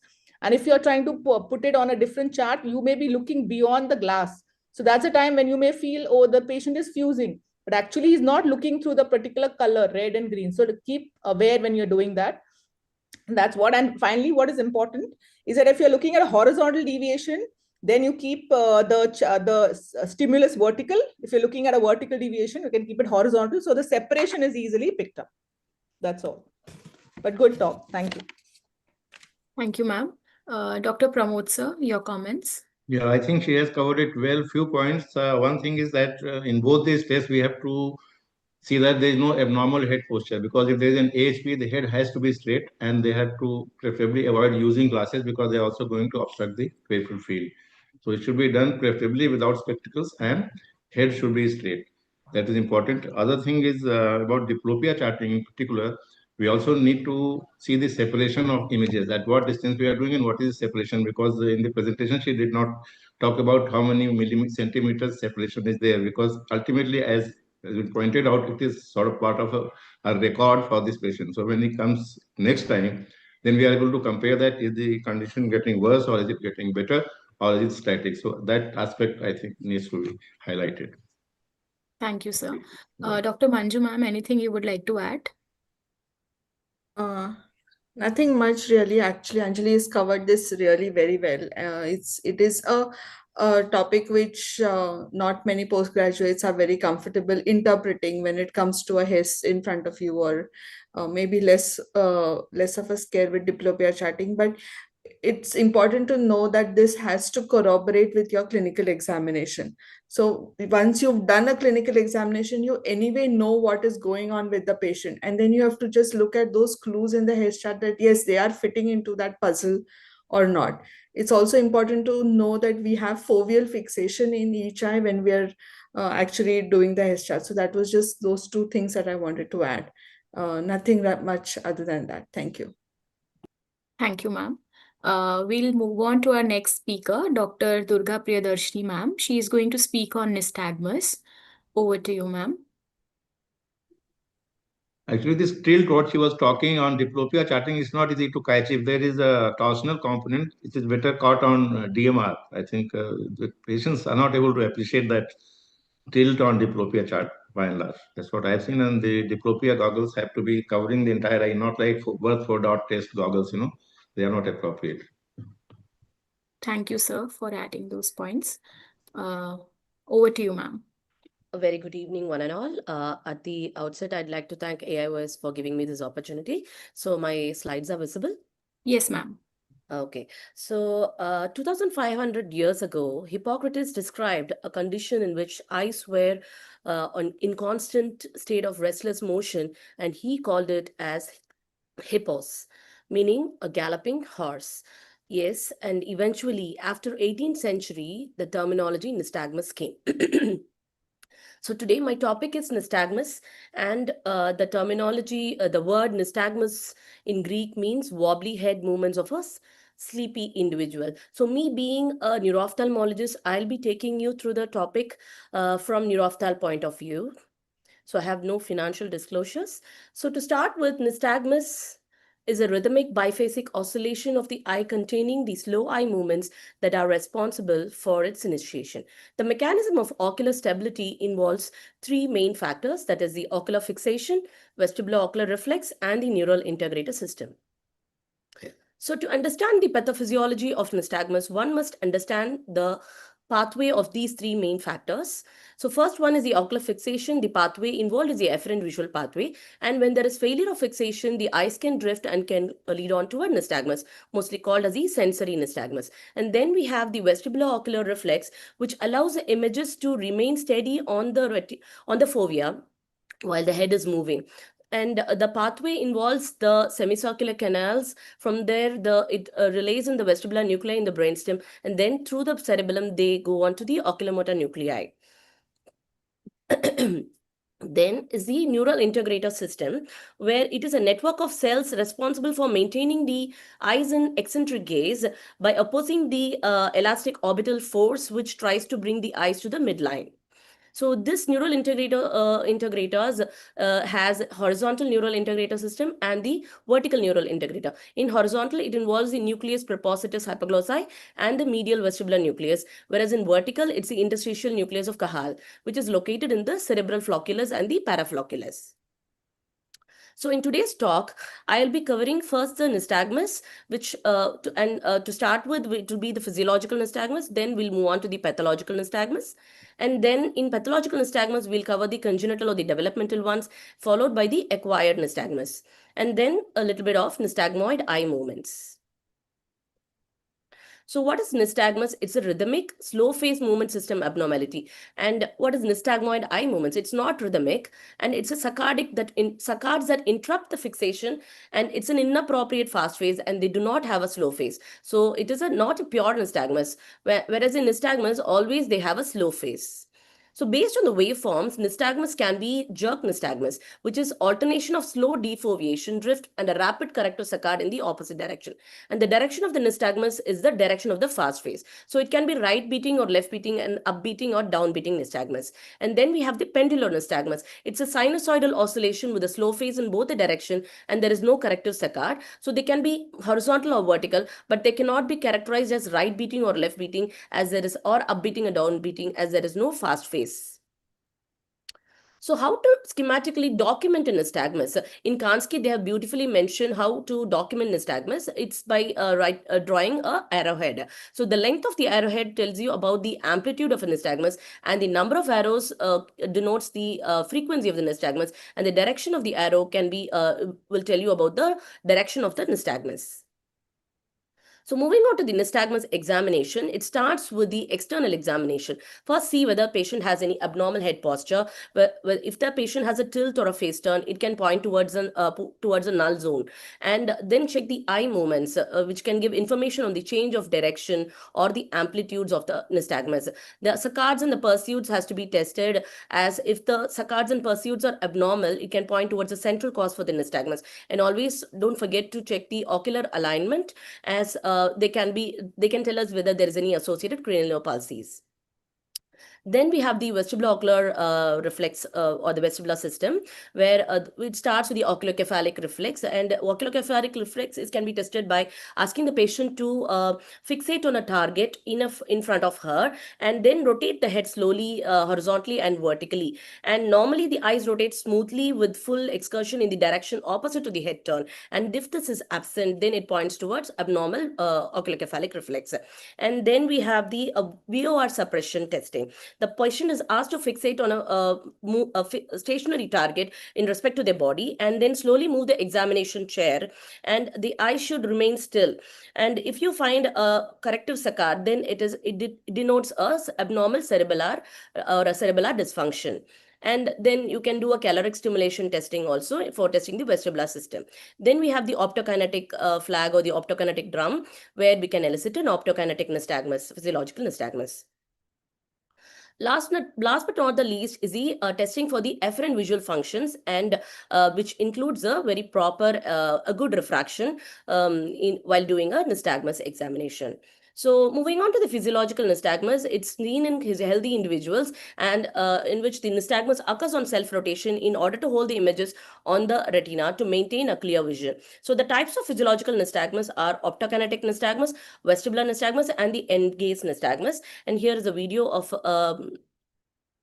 Optokinetic nystagmus. Optokinetic drum is moved in front of a patient and asks the patient to just count the stripes that she's seeing. The slow phase is generated as the patient follows the target in the which is the same direction, and the fast phase is a correction of saccade to view the next target, which is in the opposite direction.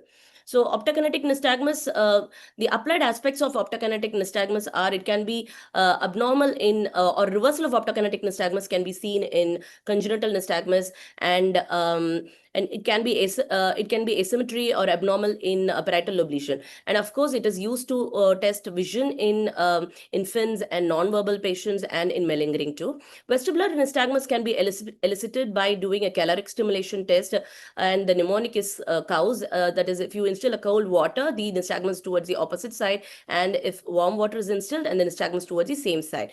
And then we have the end-gaze nystagmus, which is also a physiological nystagmus. So moving on to the pathological nystagmus, when you have problems in the three main factors that we told before, that is the vision or the vestibular system or the neural integrator system, we land up having a pathological nystagmus. So the types could be congenital or acquired. So how to differentiate a congenital and an acquired nystagmus? So congenital nystagmus, the onset is usually earlier, less than 6 months, unlike the acquired. And congenital nystagmus, there are two types, sensory type and the motor type, where the sensory type, the vision is usually reduced, and the motor type vision is good. But in acquired nystagmus, vision can be normal. So oscillopsia is usually present in acquired nystagmus, and null zone and dampening on convergence are usually characteristically seen in congenital nystagmus. Latent component can be seen in congenital nystagmus, and you can look for associated symptoms like vertigo, gait abnormalities, and other CNS signs and symptoms in acquired nystagmus, whereas in congenital, they can have associated strabismus. So let's move on to some congenital and developmental nystagmus. So first one is the infantile nystagmus or a congenital nystagmus, which is the most common of all the nystagmus, 80%. And usually it is apparent during the first few months of life, and they can have a positive family history, and the inheritance is usually can be there, like X-linked autosomal dominant or autosomal recessive. So here is a video of a congenital nystagmus. It's a patient who had a foveal hyperplasia too. So it's a sensory type of congenital nystagmus. So the waveforms can be horizontal, pendular, or sometimes mixed waveform too. And here's a patient with a motor type of congenital nystagmus. Classically, the child had a dampening of nystagmus on convergence. So the next type of developmental nystagmus is the latent nystagmus, which is also called as fusional maldevelopment nystagmus syndrome. And it is a conjugate jerk nystagmus, which is usually absent binocularly. So it can be elicited by doing a monocular occlusion test. You see that the fast phase is towards the viewing or the fixing eye. They can have associated esotropia. And if you see that this accentuation when binocular fixation is disrupted, then it's called as the manifest latent nystagmus. And there is no need to image these patients, as it is only due to the problem is in the binocular development. So the next important nystagmus that one should know is the spasmus nutans, which is a triad of pendular nystagmus, torticollis, and head nodding. And it is usually benign. The onset is usually 3 to 15 months, but they disappear by 3 to 4 years, and the prognosis is good. But neuroimaging is recommended in these patients to rule out any associated optic nerve or chiasmal lesions. So next is the Heeman-Bilchowski's phenomenon, or also called as the monocular nystagmus, where if the patient has a severe vision loss in one eye, they can develop a slow monocular vertical oscillation of that particular eye. They can also appear year after vision loss, can resolve if the vision is restored. So they can be seen in optic nerve disorders or any amblyopia, and these sometimes they can mimic spasmus nutans, but it is usually recommended to neuroimage these patients. See, there's a monocular oscillation in the one eye, and this patient had a dense amblyopia in that particular eye. So moving on to the acquired nystagmus, as we saw before, it can be because of visual cause, vestibular cause, or the central cause. And the visual cause, usually the sensory nystagmus, characteristically there is loss of fixation, and the associated symptom is vision loss. And when you look into the vestibular cause, comparing the nystagmus pattern, the vestibular cause, the nystagmus usually horizontal or torsional, and they are usually unidirectional. And in the central cause, whereas in the central cause, the nystagmus pattern can be vertical or torsional, and they are usually bidirectional. That is left beating in left gaze and right beating in right gaze. And looking at the characteristics in vestibular cause, they usually dampen with fixation. They could be positional, and there is no associated ocular vascular motility abnormalities, whereas in central cause, they are not suppressed by fixation. Rarely they are affected by head movements, and saccades and pursuits could be abnormal. And look for associated symptoms like vertigo, tinnitus, and hearing loss in vestibular cause, whereas in central cause, they can have associated CNS symptoms. So let me take you through few localizing forms of nystagmus. So first one is the gaze-evoked nystagmus. So to understand gaze-evoked nystagmus, first we should be able to differentiate physiological and the pathological ones. So in physiological nystagmus, if you see, the amplitudes are low, but the frequency is high. Whereas in pathological nystagmus, the amplitudes are high, but the frequency could be low. And they can have, they usually have associated neurological signs, especially cerebellar signs. And fatigability is usually noted in the physiological nystagmus. So let me show you one specific type of gaze-evoked nystagmus now. So that is a Bruns nystagmus, which is a combination of peripheral and central vestibular nystagmus, and they localize to CP angle tumors. They are characterized by low frequency and a large amplitude horizontal nystagmus when looking towards the side of the lesion. Here's a patient who had a Bruns nystagmus, and he was having a left-sided CP angle tumor. You see that the patient has a large amplitude and a low frequency horizontal nystagmus when looking towards the left side. So next is the upbeat nystagmus, which localizes less well, but it localizes to cerebellum, midbrain, and the brainstem. But literature says that there are certain types which localizes well. That is the first type, which is the jerk nystagmus with fast wave upward in primary position, but worsens in the up gaze, which localizes to the cerebellar vermis. Whereas the another type, upbeating nystagmus in the primary gaze, localizes to the medulla. The causes could be Wernicke's encephalopathy, encephalitis, demyelination, tumors, or cerebellar degenerations. So here's a child, which is a developmental nystagmus, a rare phenomena. It's called as the benign transient upbeating nystagmus in infancy, usually seen in supine position. And they can be triggered by head rotations in supine, and they usually resolve by 5 to 14 months. But the pathophysiology is unclear. So the next type is the downbeating nystagmus, which is a jerk nystagmus with fast phase downwards in primary position. So it is also the most common persistent acquired nystagmus, and they localize to the craniocervical abnormality or craniocervical junction. So the most common cause is the Arnold-Chiari malformation, and lithium toxicity is one important thing that one should remember, and it is very specific to produce a downbeating nystagmus. The other causes like demyelination, multiple sclerosis, infarction, tumors, cerebellar degeneration, Wernicke's encephalopathy can also present with downbeating nystagmus. Here's a child who presented with a downbeating nystagmus, and he also had an associated horizontal gaze palsy, and this was post-encephalitic sequelae.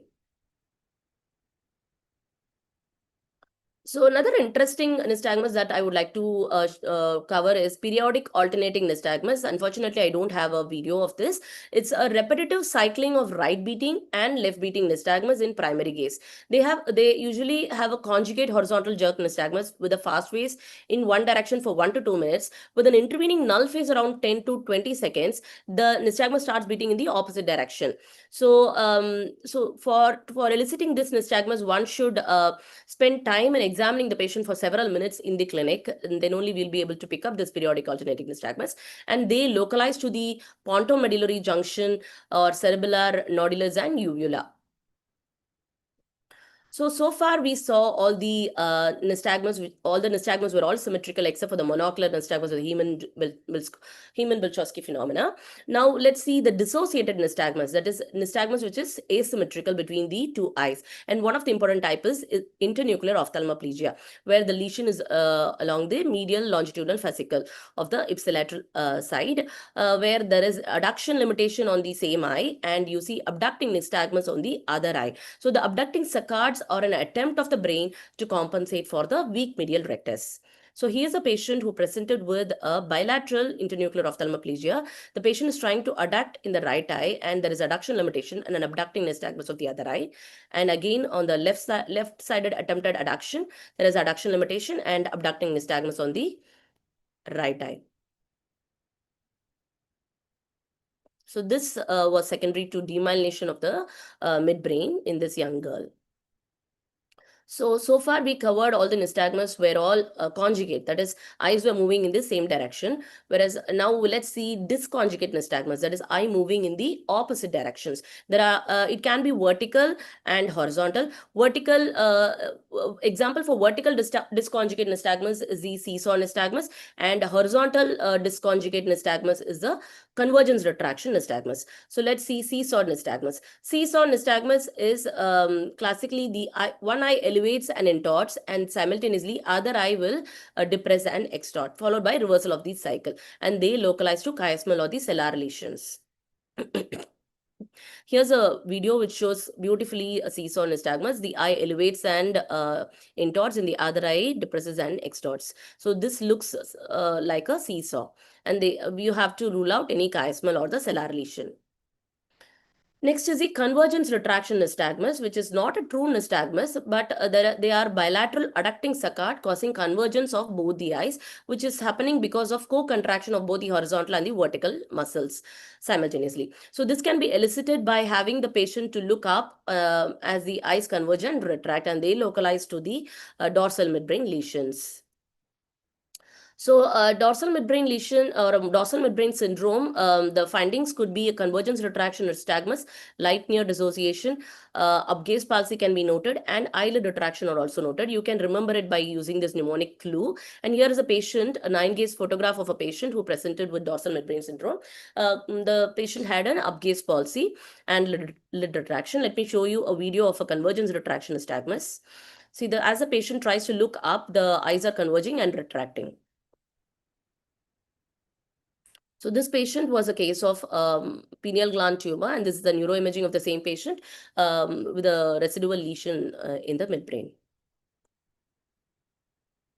So now we've covered nystagmus, and let's move on to the nystagmoid eye movement. So before we start the nystagmoid eye movement, I'd like to say a few words about the burst neurons and the pons neurons. Burst neurons are located in the pons and midbrain, which are responsible for saccades. And for horizontal saccades, it's the PPRF, and for vertical saccades, it's the rostral interstitial nucleus of MLF.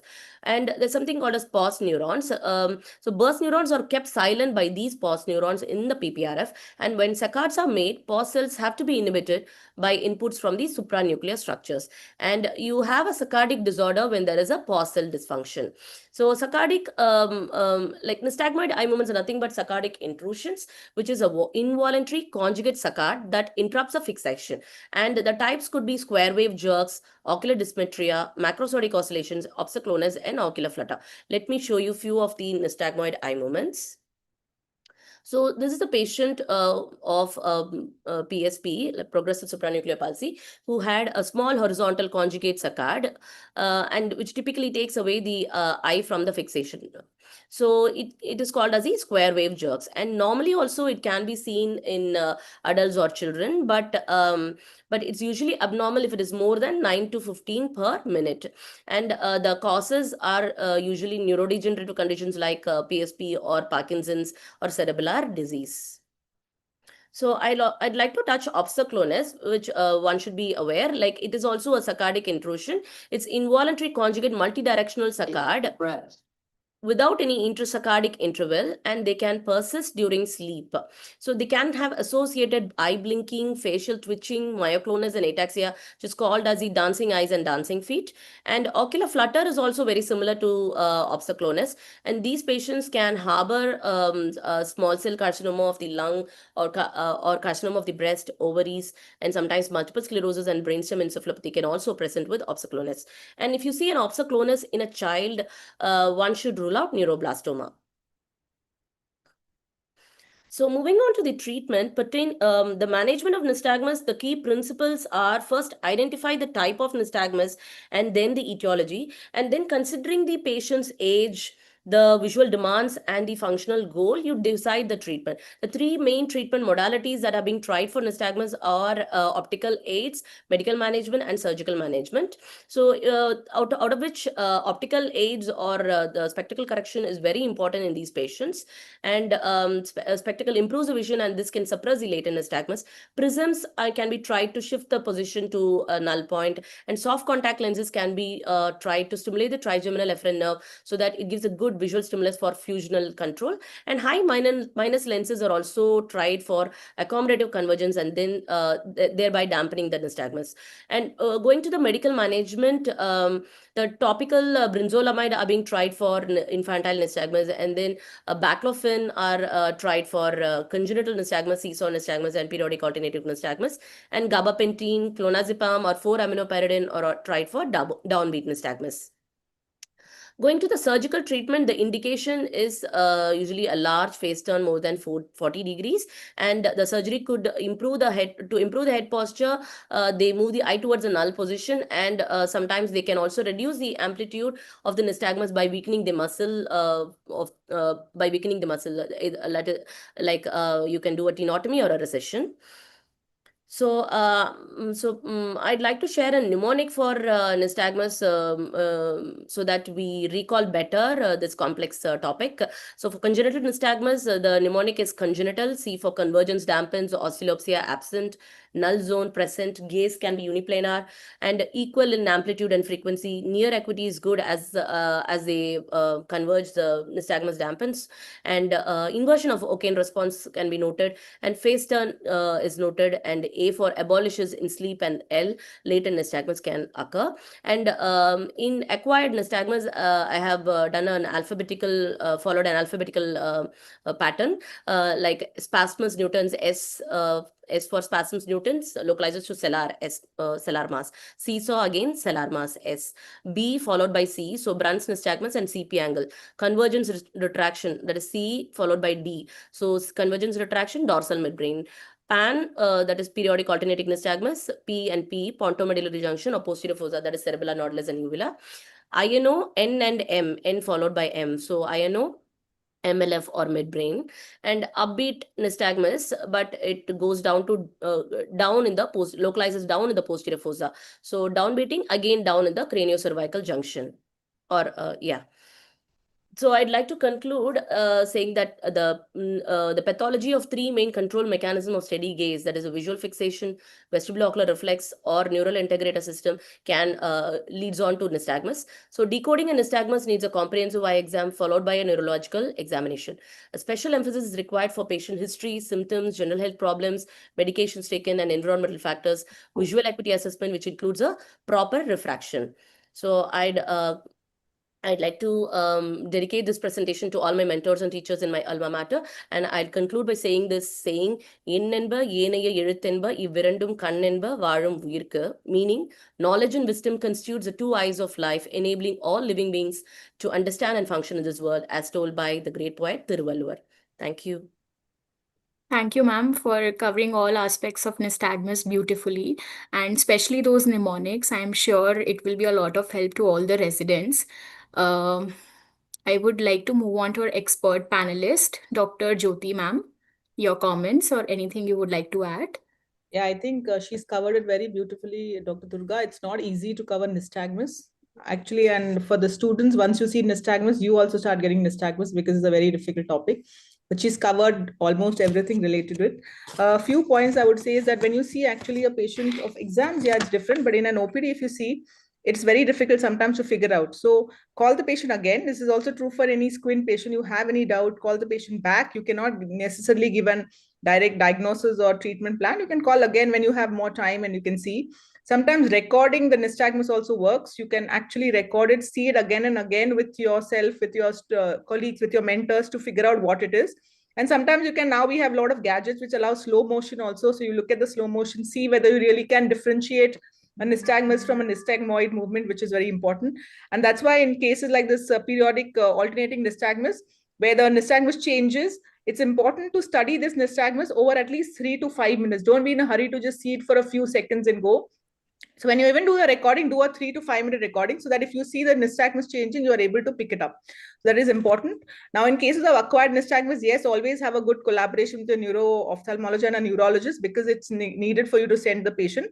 But in congenital cases, usually they come since birth, so it's easy to differentiate the two. And then in those cases, important to a good assessment. So in those cases, get a vision done. Try not to occlude the eye. You try to use something like a fogging lens or a +5 diopter lens so that you do not induce a latent nystagmus. get a binocular vision, get the binocular vision with the face turn. It's important. And sometimes as a near, you will understand that if the vision for near is better than distance, you know the patient has a dampening that is happening. So basically, it's important to figure this out. Sometimes patients with nystagmus also have a squint, in which case it's important that when you're planning the surgery, do understand that when the eye that is fixing gets operated for the face turn, and the eye that has squinting is the one in which you do the squint surgery. So it's a complex subject, but the more and more you see it, the more and more you look at your nystagmus, you'll be able to reach a diagnosis and appropriately manage it. Yeah, thank you. Thank you, ma'am. Dr. Manju, ma'am. Thank you. And this is, again, as Jyoti said, Durga, you've covered it extremely well. This is a very complex topic. I think for the postgraduate students, it's important when they see a patient of nystagmus. Now I'm just going to add to one of your mnemonics. So I also have a mnemonic which I teach my fellows or tell my fellows. It is called as dwarf CNLC. So dwarf is basically to describe a nystagmus. So dwarf as in the direction, the waveform, the amplitude, the reversibility, and the frequency. That is dwarf. And CNLC, that is whether it is conjugate, where is the null zone, the latency, and the convergence, whether it dampens on convergence or not. So if you try and use this mnemonic or any of the mnemonics which you can make for yourself, it just gets a little more easier, especially when you are in an exam situation and you're flustered with so many things. And then just to keep it simple, again, differentiate whether it is an infantile onset nystagmus or it's an acquired, and whether acquired is conjugate and disconjugate, and then go into all the subclassifications. I think that's it, but you've covered it very beautifully. Thank you. Thank you, ma'am. Dr. Shubhangi, ma'am, your comments. Yeah. Yeah, Durga, you've presented really well, nothing much to add. But I think the student shouldn't just shy away from nystagmus. It is important to know the types, especially the difference between congenital and acquired, as acquired could point towards a serious neurological problem. So one has to read and see cases of nystagmus. Thank you, ma'am. Dr. Pramod sir.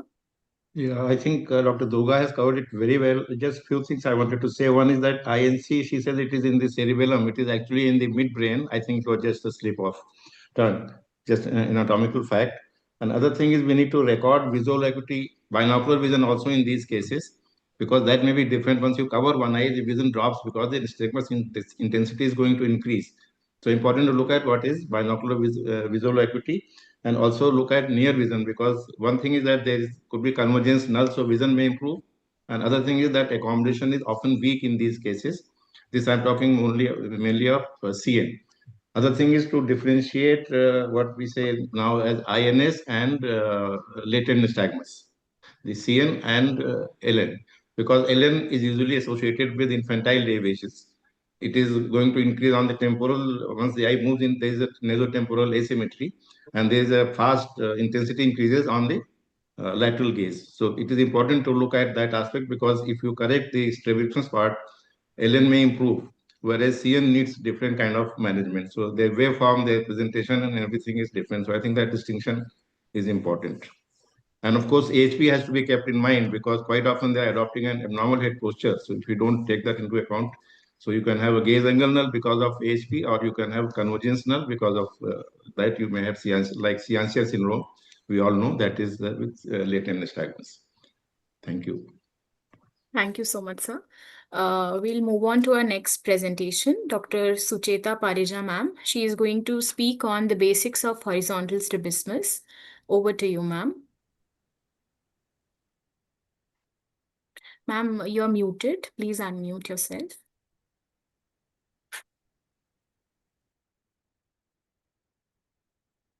Good evening. Can you see my slides? Yes, ma'am. Hello. Yes, Yeah. ma'am. So I'll be speaking on basics of horizontal strabismus. I have no financial interest in this presentation. So any child who comes with a deviation has a story to tell.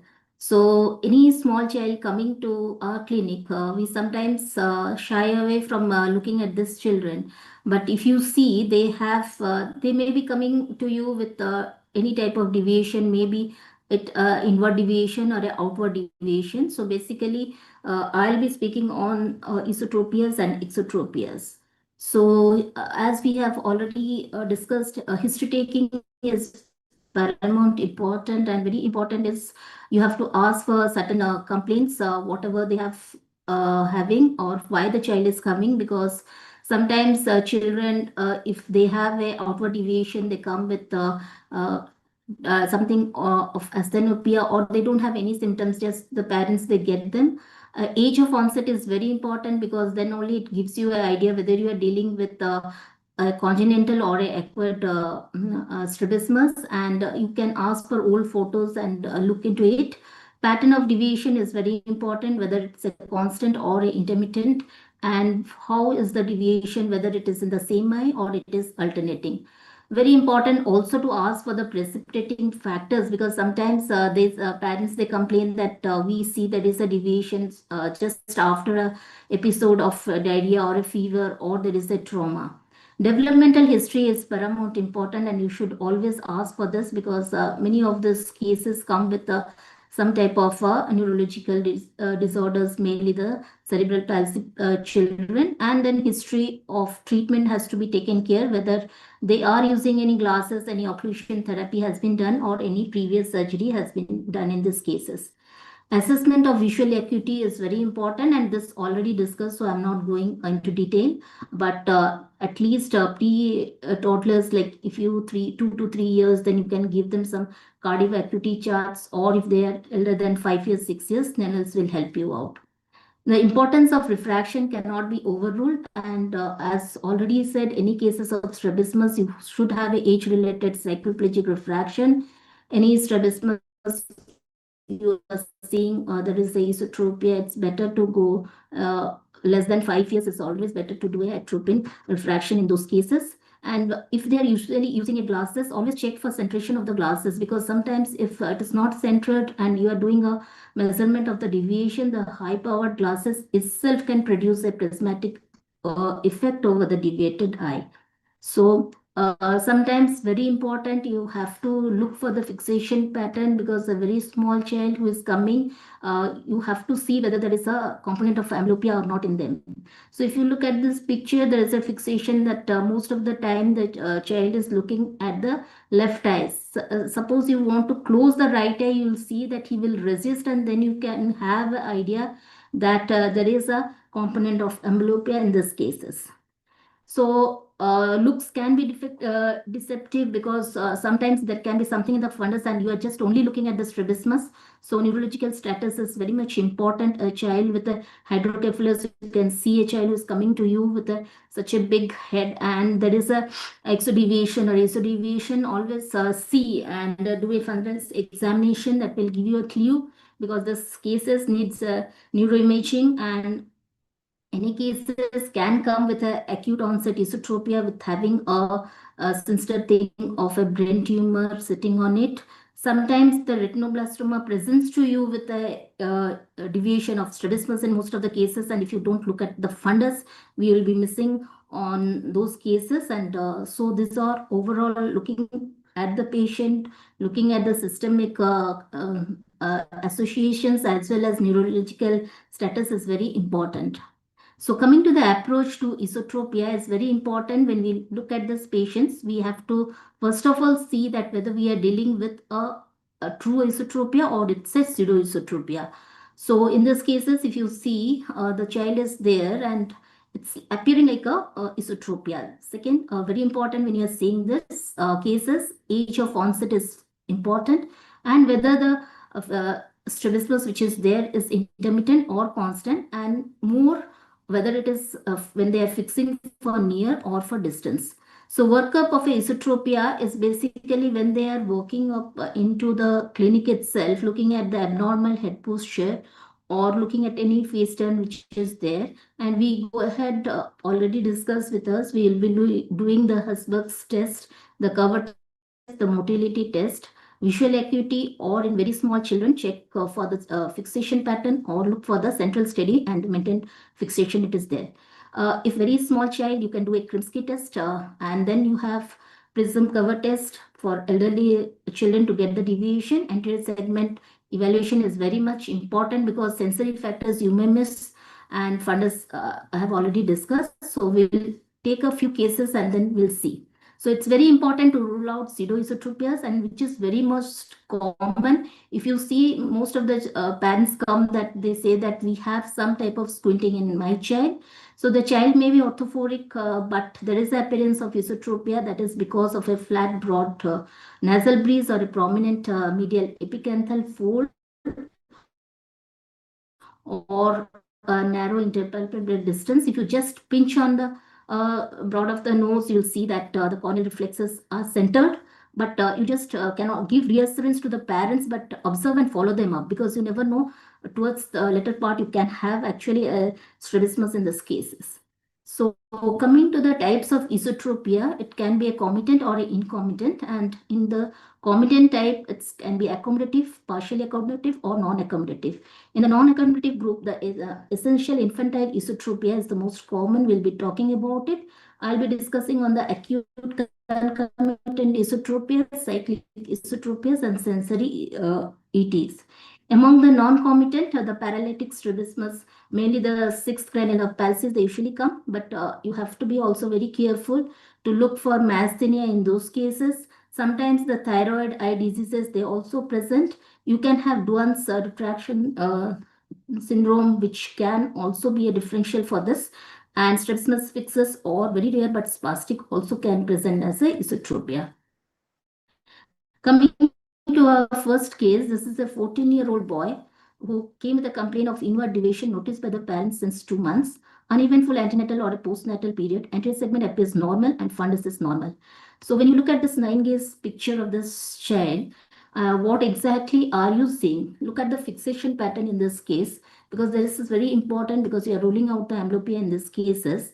Look for the cross fixation, which is usually there in this child. So what I mean by cross fixation, when he's looking to something in his left field, the right eye will be looking, and so it's the both eye will be crossing to look at the objects in the different field. So you have to also be very careful to notice whether there is any latent nystagmus. Look at the ocular motility which is there in these cases, whether there is any deviation in these cases or DVD in these cases. What we are talking about, if you look at the optokinetic nystagmus, these are usually asymmetric. And for students also to know, if you do a optokinetic in these cases, the lateral to nasal will be very smooth pursuit movement, but when it is from temporal to nasal, but from nasal to temporal, you have a cogwheel type of movement in those cases. Look for the Herzberg corneal reflectors, do a cover test, and very small children, if you are not getting how much is the deviation, call them 2-3 times, do a Krimsky test. In this cases, do a fully cycloplegic refraction, and these cases we got plus 1.5. So we are dealing with nothing but a essential infantile esotropia. So coming to the characteristic of essential infantile esotropia, usually appears within the first 6 months of life, and it's a large angle esotropia more than 30 PDET, and it usually is constant. There is an alternate fixation or a cross fixation in these cases, and they may be associated with apparent limitation of abduction, associated with DVD, latent nystagmus, inferior oblique overaction, and there is absent or a reduced binocular vision. And if you do, what is important in these cases, they have a less amount of hyperopia and no neurological problem. So differential coming into this most commonly is the congenital sixth nerve palsy. You can do a doll's eye movement, and you can know Mobius syndrome, infantile myasthenia, sensory ESO, or advanced retracted or congenital fibrosis syndrome can be other differentials. Coming to the various theories of infantile ET, historically what we had is the Worth theory, that is the intrinsic defect in the fusion mechanism. But Chevesky said that the fusion mechanism is intact, and therefore restoration of the alignment during this reflex learning may result in binocularity. This is a study which has been done by correction was given to the patient, and he was reviewed after 1 month. And in these cases, you will see that the ESO has disappeared, and when we measured it, it came out to be only prism diopter in these cases. Now you have to go for amblyopia therapy because still the vision was not fully 6 by 6 in both the eyes. So that treatment has to be done. But what here we are dealing with, it is the case of refractive accommodative esotropia. Coming to my third case, this was a patient who was given full correction, cycloplegic correction, and then he was followed up. But even after giving the full correction, the angle of deviation was more than 15 diopters. In this case, amblyopia therapy was done, and this is what we are dealing with, the partially accommodative esotropia. So in these cases, the accommodation which was there, so that was taken care of by the spectacle which we provided, but what was remaining behind, the small ET has to be corrected by surgery. So in cases of this, you can go ahead, if less than 20 diopters, you can go with one muscle recession. Coming to another case, this is a 5-year-old girl with left eye esotropia. Vision is in right eye is 6 by 6 and left eye is 6 by 9. And cycloplegic refraction we are seeing in this cases, ocular movements are full and free. And when you do a PBCT, mainly with an accommodative target, so what we were saying, you have to put on, if she's wearing any glasses, you have to do the entire measurement with the glasses on. And what we are seeing with glasses, and then we put up PBCT with +3 diopters, you will see that there is a high AC by A ratio. So this is what we are saying. So what exactly are we dealing with in these cases is a refractive hyperaccommodative esotropia. So what we have to do for these cases, we have to advise for bifocals for these cases. So when we are asking for bifocals, so it should be executive bifocals, and the lower segment of the line should bisect the pupil. So that is very important. Otherwise, the frame should be light and there is a big aperture to cover all the positions. And in convergence excess, you have to be very careful how you have to give the ad in these cases. So this is what it is talking about when we are giving a bifocal, when you see that there is a deviation inwards, and when you are giving, it is taking care of that component, and eyes become straight, and the upper part is taking care of the deviation which is there, looking for the distance. So that is what is the basic principles. But sometimes the parents ask, if you give them bifocals, should my child keep on using it for a long? But yes, you have to tell them that we can do a waning, but once it is well tolerated and there is no compensation, so gradual reduction of the near rad can be done. If it remains ortho, then no further treatment. But if there is a recurrence, then you have to give for a longer period of bifocals. If it is not tolerating, there is a compensation in the cases, it's better to go for a surgical correction in these cases. Now coming to the another component, that is non-refractive accommodative esotropia, what exactly we see here, there is a near distance disparity in these cases. So if you have a near distance disparity of more than 10 prism diopters, look for the AC by A ratio and NPA. If you have a high AC by A ratio and NPA is normal, we are dealing with high AC by A ratio esotropia. If there is a normal AC by A ratio but a far NPA, we are dealing more with a hypoaccommodative esotropias. So coming to another case which we see commonly post-COVID, this is an 8-year-old female with inward deviation of the left eye for 6 months, and history of more of mobile use. Vision is 6 by 6, cycloplegic refraction is +1 diopter. In right eye plus 7.5 in the left eye, stereo is 40 seconds of arch. So this is what we call as the new generation smartphone type of AACE. So this is a acute acquired concomitant esotropias which have a sudden onset with no lateral incompetence. They have an acute presentation, and these are basically of 3 types. This one type is usually when there is a disruption for a longer time of fusion, for longer time of patching. You have this Burian-Franceschi type, which usually the ESO occurs after a stress or a viral infection. We have this Belchowski type, which is because of the uncorrected myopia. So sometimes if you give them the right correction, the ESO gets corrected, or because of prolonged near work, you can get this type of esotropias. Coming to the sensory isotropias, this is a stimulus deprivation isotropia. So be careful to look whether you are dealing with a congenital cataract and a ISO in this cases. So if you do the surgery, maybe some component of the isotropia will be corrected, or you are having a optic nerve anomalies in this case. So that is what has to be taken care in sensory isotropias. So there is another component which is known as a cyclic isotropia. So these are some cases you have to be very careful. So in this case, the child usually comes with a esotropia, and then the parents give them a history. He's all right for a certain period of time, and then they are having an episode of esotropia. So you have to deal these cases basically and do the angle deviation in these cases, and then wait and see. If it is needed, you have to give them the glasses, and if still it persists, then you have to go for surgery.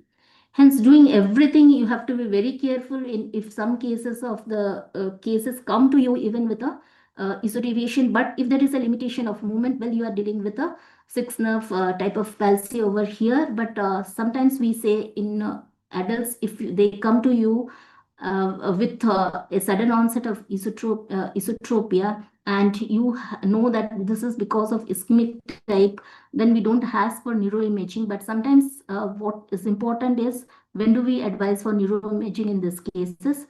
So you have to be careful, and you have to rule out other things, and that is very important, because we cannot lose these patients because of any brain tumors. So this is just giving you a graphic view of what are you going to do if you have a patient with esotropia and of more than 4 months. So this is what we have already discussed. So we are excluding the pseudoesotropia, excluding type 1 duals with abnormal motility, or a sixth nerve palsy, or infantile myasthenia. Abnormal anterior posterior, it's a sensory esotropia. You do a cycloplegic refraction, and if a refractive error, then you are off plus 2.5, considered early onset accommodative ESO. If you have abducting nystagmus, think of other things like a nystagmus blockage syndrome. If you have neurological association, or a CP child, or a systemic association of albinism and all, you have to treat that. Or you are only dealing with the infantile esotropia or a accommodative type of esotropia, that has to be appropriately treated. So coming to the other component, all exodeviations are not the same. So if you have a child, now what do we see in these 3 cases? If you see, this is a child who comes to you with a drooping of the eye, and there is a exotropia in this cases. So what exactly are we dealing? You have to have the 9 gaze in this to actually comment on it. But this is a case of a third nerve palsy which is recovering. This is a child who is having a neurological problem presenting to with the exodeviation. This is a child who has a craniofacial disorder, mainly the Cruzen's, which is presenting with the exotropia to you. So coming to the types of exotropia, this is concomitant and concomitant. So this is again primary or secondary. Primary, we are dealing with infantile exotropias, intermittent exotropia, and secondary, we have the sensory exotropia and the consecutive exotropia. Paralytic, we have third cranial nerve palsy or MR palsy. We have also same, we have myasthenia gravis, but very important is DRS type 2. We have to be excluding in this cases. You can have dissociated horizontal deviation. So terminologies are very important. What do we mean by exophoria, intermittent exotropia, and constant exotropia?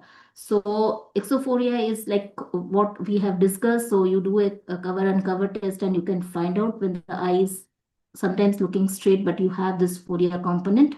And intermittent exotropia, what is happening in this case is the child, whenever they come to you, they may not have a deviation or exotropia, but sometimes if you see they are daydreaming or something, that is the typical history they give, you can see the deviation which is there. Constant exotropias, usually they come to you with the angle which you can obviously, or it is a manifest something which you can see. So emphasis should be again given to amblyopia, near distance disparity, the refraction. So very important again for refraction in this cases. Look for any pattern deviation and lateral incompetence. That is very important. For media, you have to look for, because low birth weight babies or the ROP babies, they can have dragging of the this macula. They can have also this type of exotropias. So, and very important, we have to go for a patch test. So coming to this first case, if you see this 24-year-old boy came with a right eye exo. Now, what do you see when he is having a right case and a left case? There is something which is happening. So there is a retraction of the globe. So we are not dealing with a concomitant isotropia or a constant isotropia in this cases. We are dealing with a DRS type 2 in this cases. So you have to be very careful because the treatment is totally different in this case.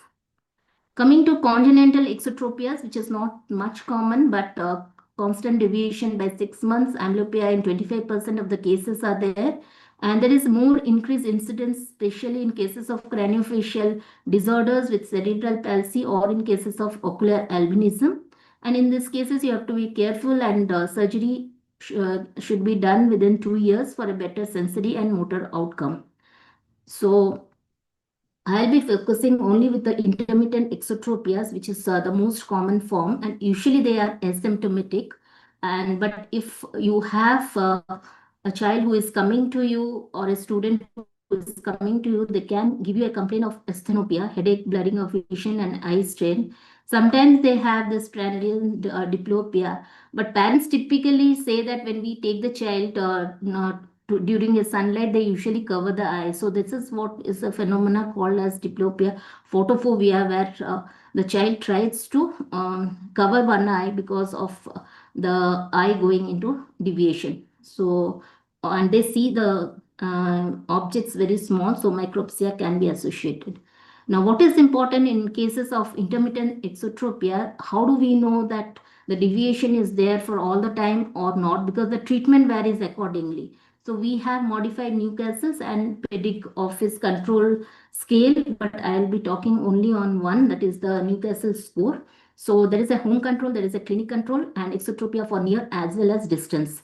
So what is this home control? You have to ask the parents to have a record or a diary with them and see whether the exotropia is never seen, or it is less than 50% of the time fixing at the distance, or it is more than 50% of the time fixing at the distance, or it is less than 50% of the time fixing at the distance and also at near. So you have a score of 0, 1, 2, 3, and similarly same thing is there for the clinic when they come to you. So you look for both exotropias at near as well as distance.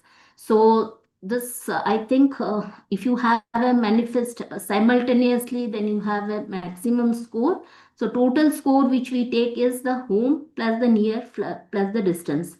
So you have a range from 0 to 9. And if you see it as a 9, then you have a bad prognosis in these cases. But this is important because when you take up these cases for surgery is important. And if you have a Newcastle score of more than 4, we usually decide to take them for surgery. So other things, what is important in cases of intermittent exotropia during evaluation is mainly it is the distance stereo acuity which is important. So normal distance stereo acuity indicates that there is a good control with little or no deviation of the separation in these cases, and mentor BVAT2 usually is used, and near stereo acuity does not correlate well for the degree of control in most of the cases. Now, measuring the angle of deviation is very important. So you usually measure them, tell them to look very far and then for near. But what is important, you have to do a patch test. In these cases, if you see that there is a near distance disparity. So what happens, why this is occurring? If you do a patch test and apply a 30 minutes and then you are measuring it and you are seeing after removing the patch, the eyes are allowed to fuse together. So you see that the near deviation is coming near equal to the distant deviation. So that is what is called as a tonic fusional convergence. So this is important because how are you going to take up for the surgery, that is also is needed. So now for AC by A ratio is something which is important, so that you can do by putting a +3 diopter near at the lens gradient method. So I'm not going into detail. So we know how to do a AC by A ratio. So this test helps us to be done for the distance and near. After the patch test, while still dissociated, you remeasure the deviation with a near +3 add. And if the exodeviation at near increases by 20 prism diopters or more, so there is a diagnosis of high AC by A ratio, which is a true divergence excess in the intermittent exotropia. So far distance is very important. So where are you measuring at 33, at 6 meter or more than, like we tell them, look far away into the window, that is 20 meters or not. So this is what measuring the deviation by fixing a far object reduces the measurement variability and helps to uncover the full deviation. So combining the sparse test and far measurements can help us to reduce the undercorrections and help the overall outcome. So I'm classification and again of two types, the Booleans and the Kushner's classification. But I think for the postgraduates, you understand one because it is quite confusing. So coming to the Boolean's classification, we have the basic exotropia where the angle of deviation measures same for the distance and for the near. Coming to convergence insufficiency, the angle of deviation is more for near than for the distance, and in true divergence, the angle of exodeviation measures greater at the distance by more than 10 prism diopter. What is pseudo-divergence?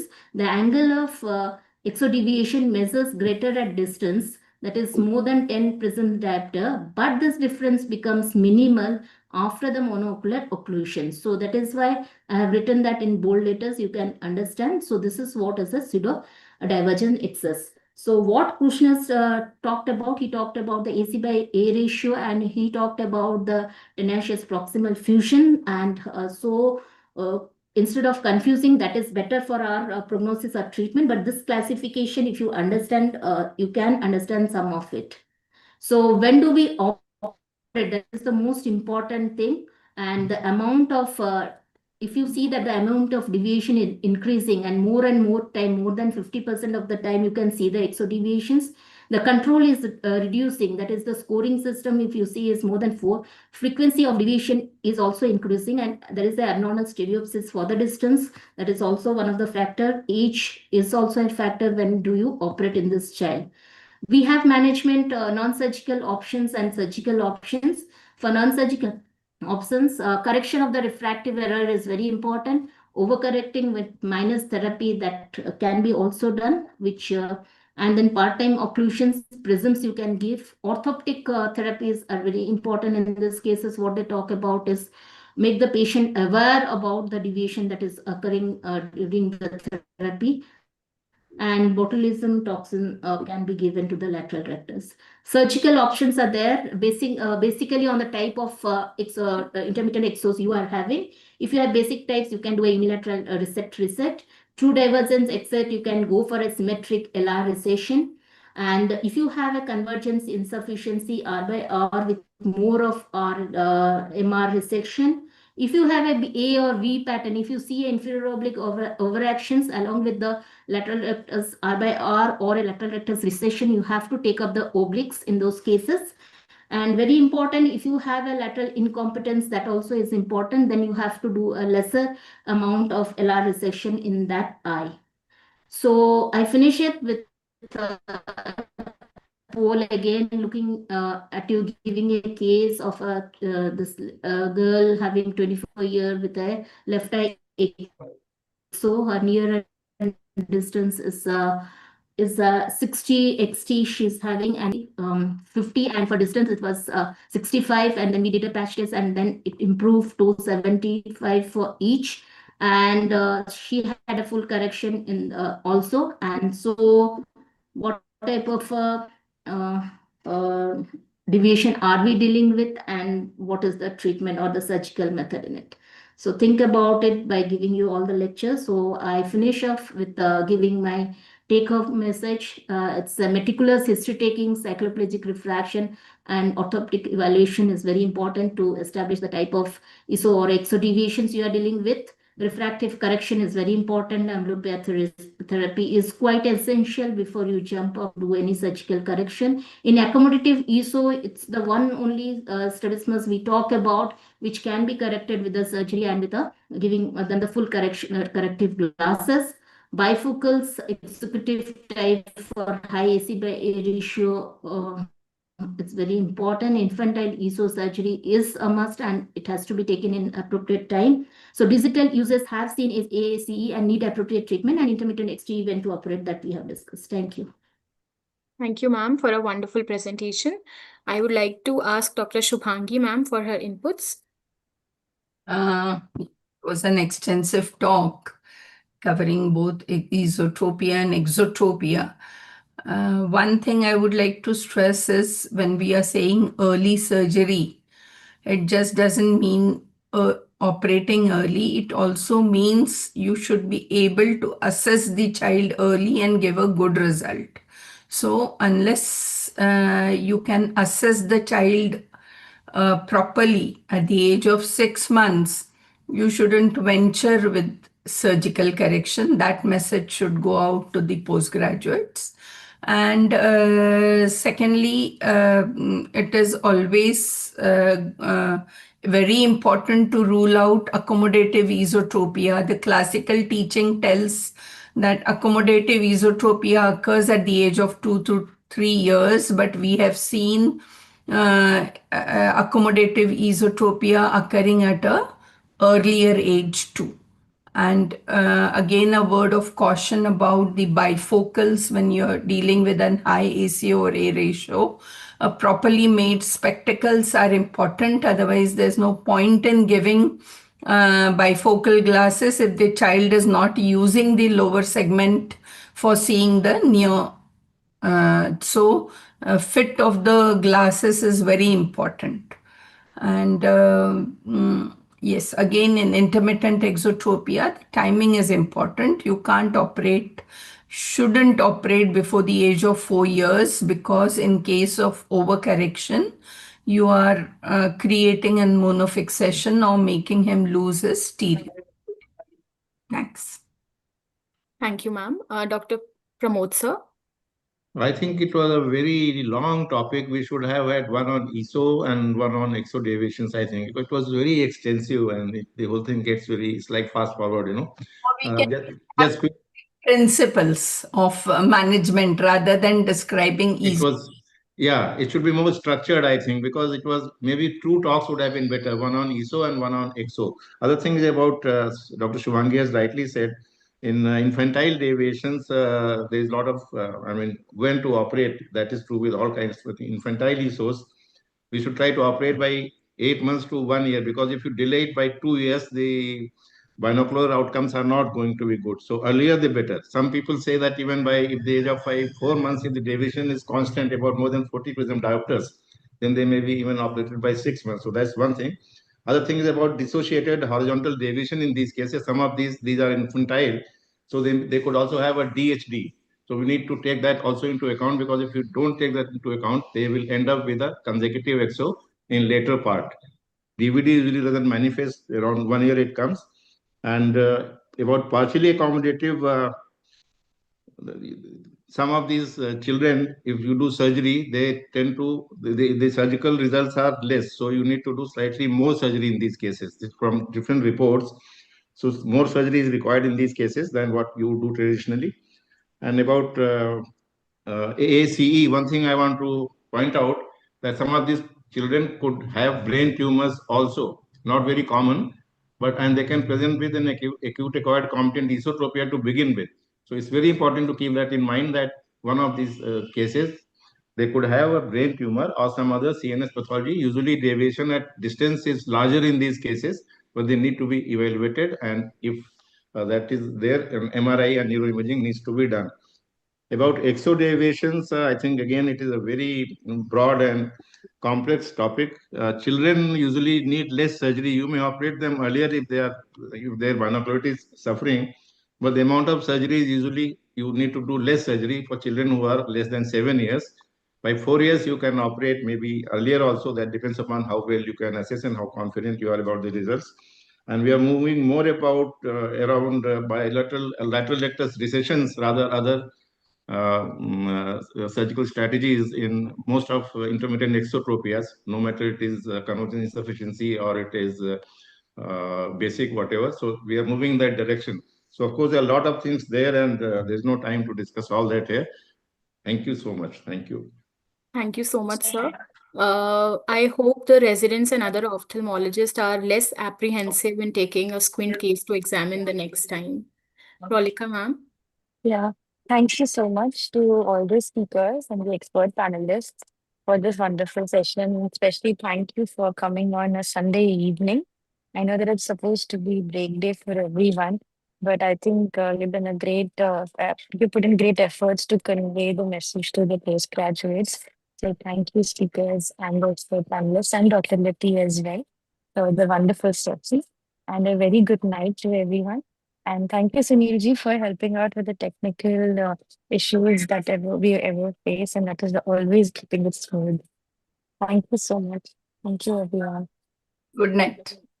Good Thank night. you. Thank you. Good night.